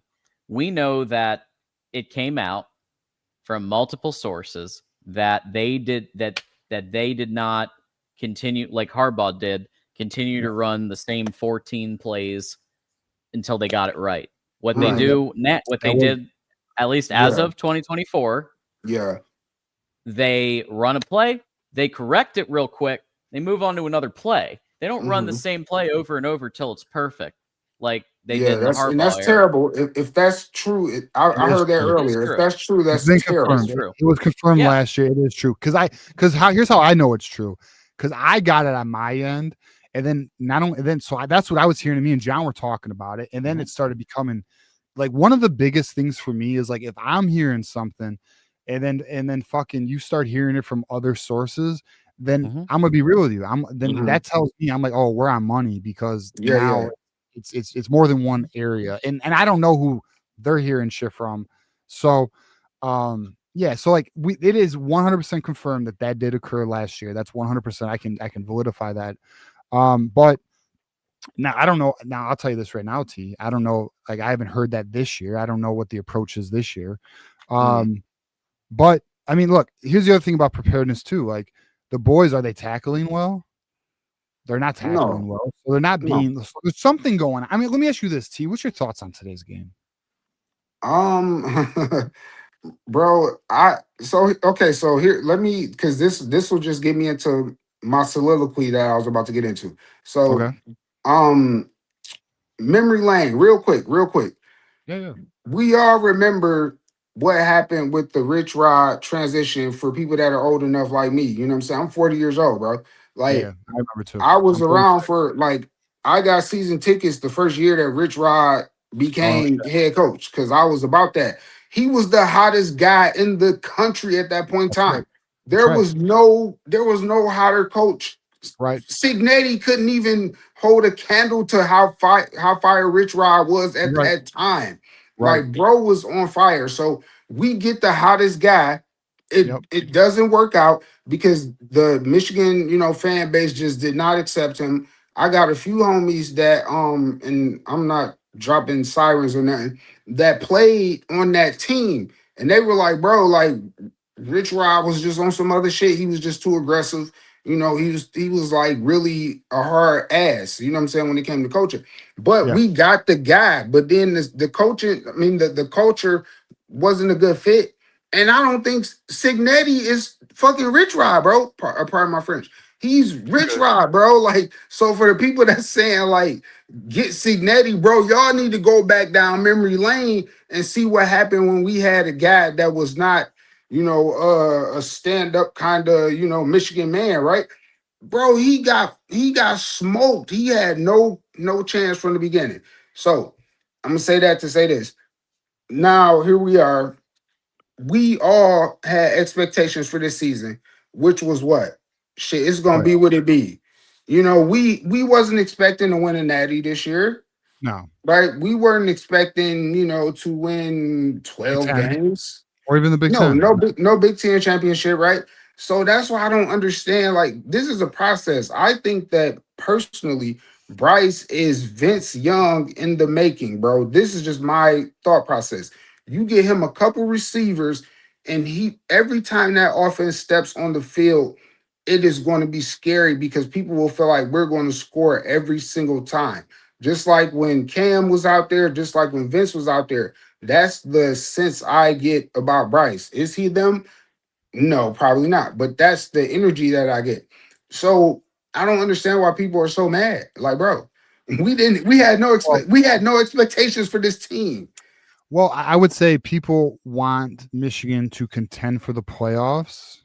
We only have one conference loss, TJ. I'm sorry, say again.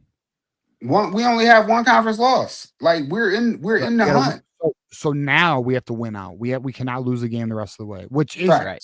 It's all on the table. It's all on the table. And that's why I said T and John said let's see how the boys respond this weekend, because that's going to tell us a lot. You know, like because there's some people who are questioning, have we lost the culture? I'm not there. I don't think the culture's been lost. But I'll say this, and I think maybe you'd agree, if the boys lay down and play like they did tonight, then we might have an issue. We'll have if it looks next week versus Washington like it looks it looked tonight, then we would agree. I would be like, oh my goodness, something is wrong. Yeah, because exactly. Me too. I think the tackling was so bad. You know, the defense.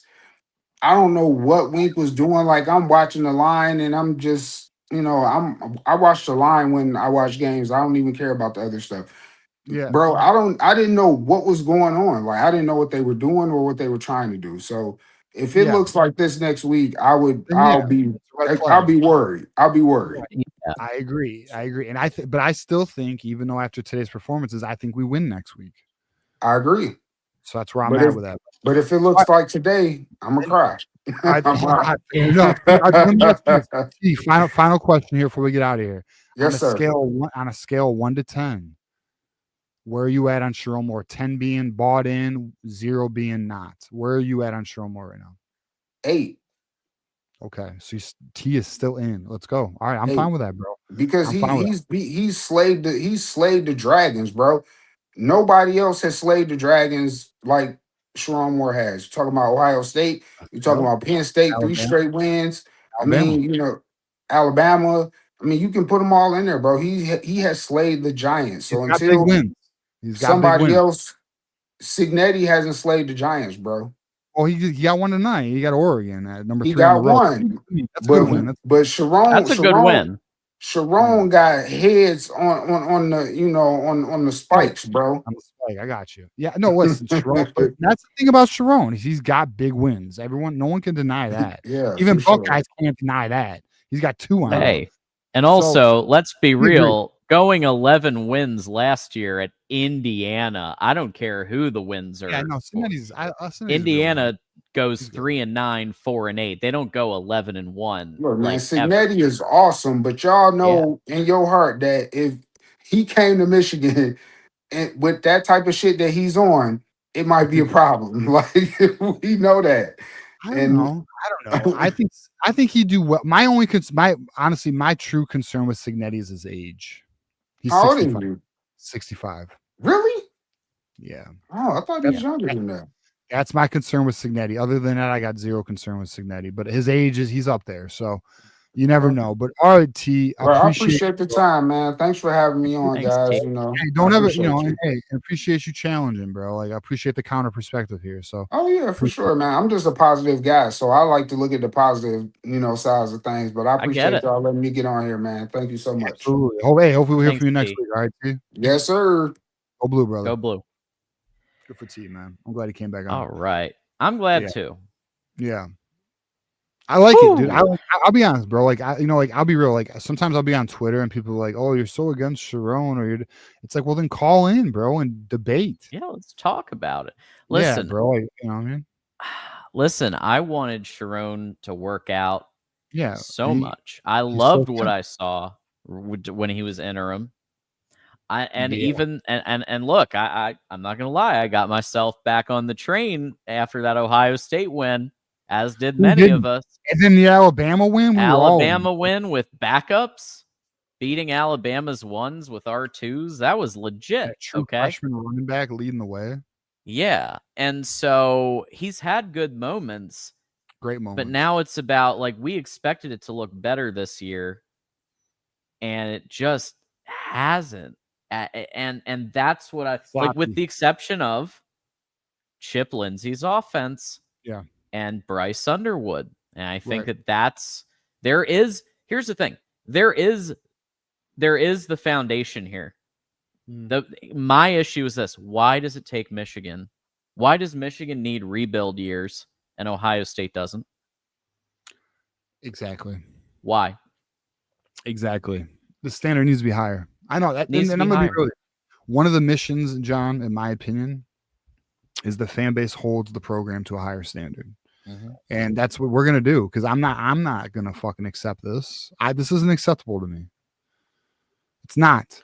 We're better than this. The program is better than this. The university is better than this. We all know this. Like, I don't do this. Like, you know what I don't do? What? And this is not just Michigan. This is politics. I won't go down that road. But this is any tribal situation. You just accept your own tribe's bullshit. I don't. And I won't. Good. So I hold all my shit to a high standard. We got to do better. We can do better. We will do, we need to do better. It's just what it is. Absolutely. Readings. So Dom said T is right. In my opinion, I want him to win.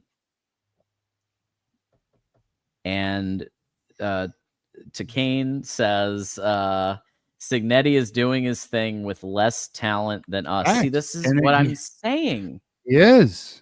He's doing more with less, whereas Sharon is doing less with more. That's the issue. That's right. And that's where I'm at. Yes. Okay, everybody. We are officially we've gone about half an hour over that when we said we were going to leave. So that's for you guys. There you go. Had some really good calls tonight. Really good super chats. And John he said, just call me Kane. All right, I'll call you Kane. Hey, just remember, Kane's in Detroit now. He's a Blackhawk fan. You better get that shit figured out, bro. Red Wings. I talked to him on the phone one time. Good time. Oh, very cool. All right. Okay, folks. So thanks everybody for being on. Our next show Monday night is our next show. 7 p.m. Monday night. It's a new show. It won't be an hour long. New show. It'll be a quick hitter. But it'll be a good time. So really excited for that. So stay tuned for that. And of course, Tuesday night we'll be back with Michigan Wolverines live, 8 p.m. Eastern. Want to thank Win Agency. Want to thank Healthy Dogma. Yeah, TJ? Just going to say we don't have a show name, so we're going to be crowdsourcing. Looking forward to that. Okay. Look out for a poll. We'll do a poll. I don't know. I think we're gonna ask. I don't know. We're gonna, what we're gonna do. We're gonna let it flow. We'll figure it out. I'm not really worried. Okay. Okay. I have some ideas in my head, but I want to hear what the chat thinks. So we'll figure it out. All right. Oh, we got one. We got Monday Mayhem. Michigan Monday Mayhem. I don't know. I kind of like it. Kind of Eminem. The Fuck Ohio show. Fuck Ohio show. I'm not even mad at it. Yeah, there's some good ones here. Monday. We'll talk about Monday, boys. But we'll figure it out. We'll get Minnie on here. We're gonna have a good time. Very cool. Oh yeah. So the co-host Minnie Hunt, who those of you remember from doing the Nebraska preview, she will be on the show. She's a Michigan fan. She watches Michigan every week. So no shirts. Yeah. B-Dub will approve. By the way, where the fuck? B-Dub was drinking tonight. That's right. Yeah, he was 3 sheets to the wind, I think, allegedly. Yeah. All right, y'all. As always, you can find us on X at TJ_Ronin and at John Diadamo. Until next time, go Blue, and we'll see you soon. Go Blue. Fuck Ohio. And Mark Rogers, voice of college football, is gonna have a little announcement for you. College football is even more exciting when you've got some action on the line, and the games are even better when you're cashing in. And the voice of college football is the place to be to get the greatest value. Start with my picks. 75% against the money line, 58% against the spread, and I've got a 40-plus year track record. 11-0 in the college football playoff for me last year against the money line, 8-3 against the spread. And I'm just the warm-up act. Steve Merrill of Wager Talk is our ace in the hole. showstopper. 7 years with the voice of college football, over 30 years in the industry. Steve gives us analysis on all the big games, but you can't miss Steve's weekly under-the-radar pick. 28-12 against the spread the last 3 years. You also get picks from some of our top analysts here at the Voice of College Football, including Corey Bratta, Matt Zemek, and Steve Dace. Check out those numbers. Become a YouTube or Patreon member for just $99 per month. Go to the main channel on YouTube, click join, and then select the betting tier. Do the same thing on Patreon. Make 2025 a winner now.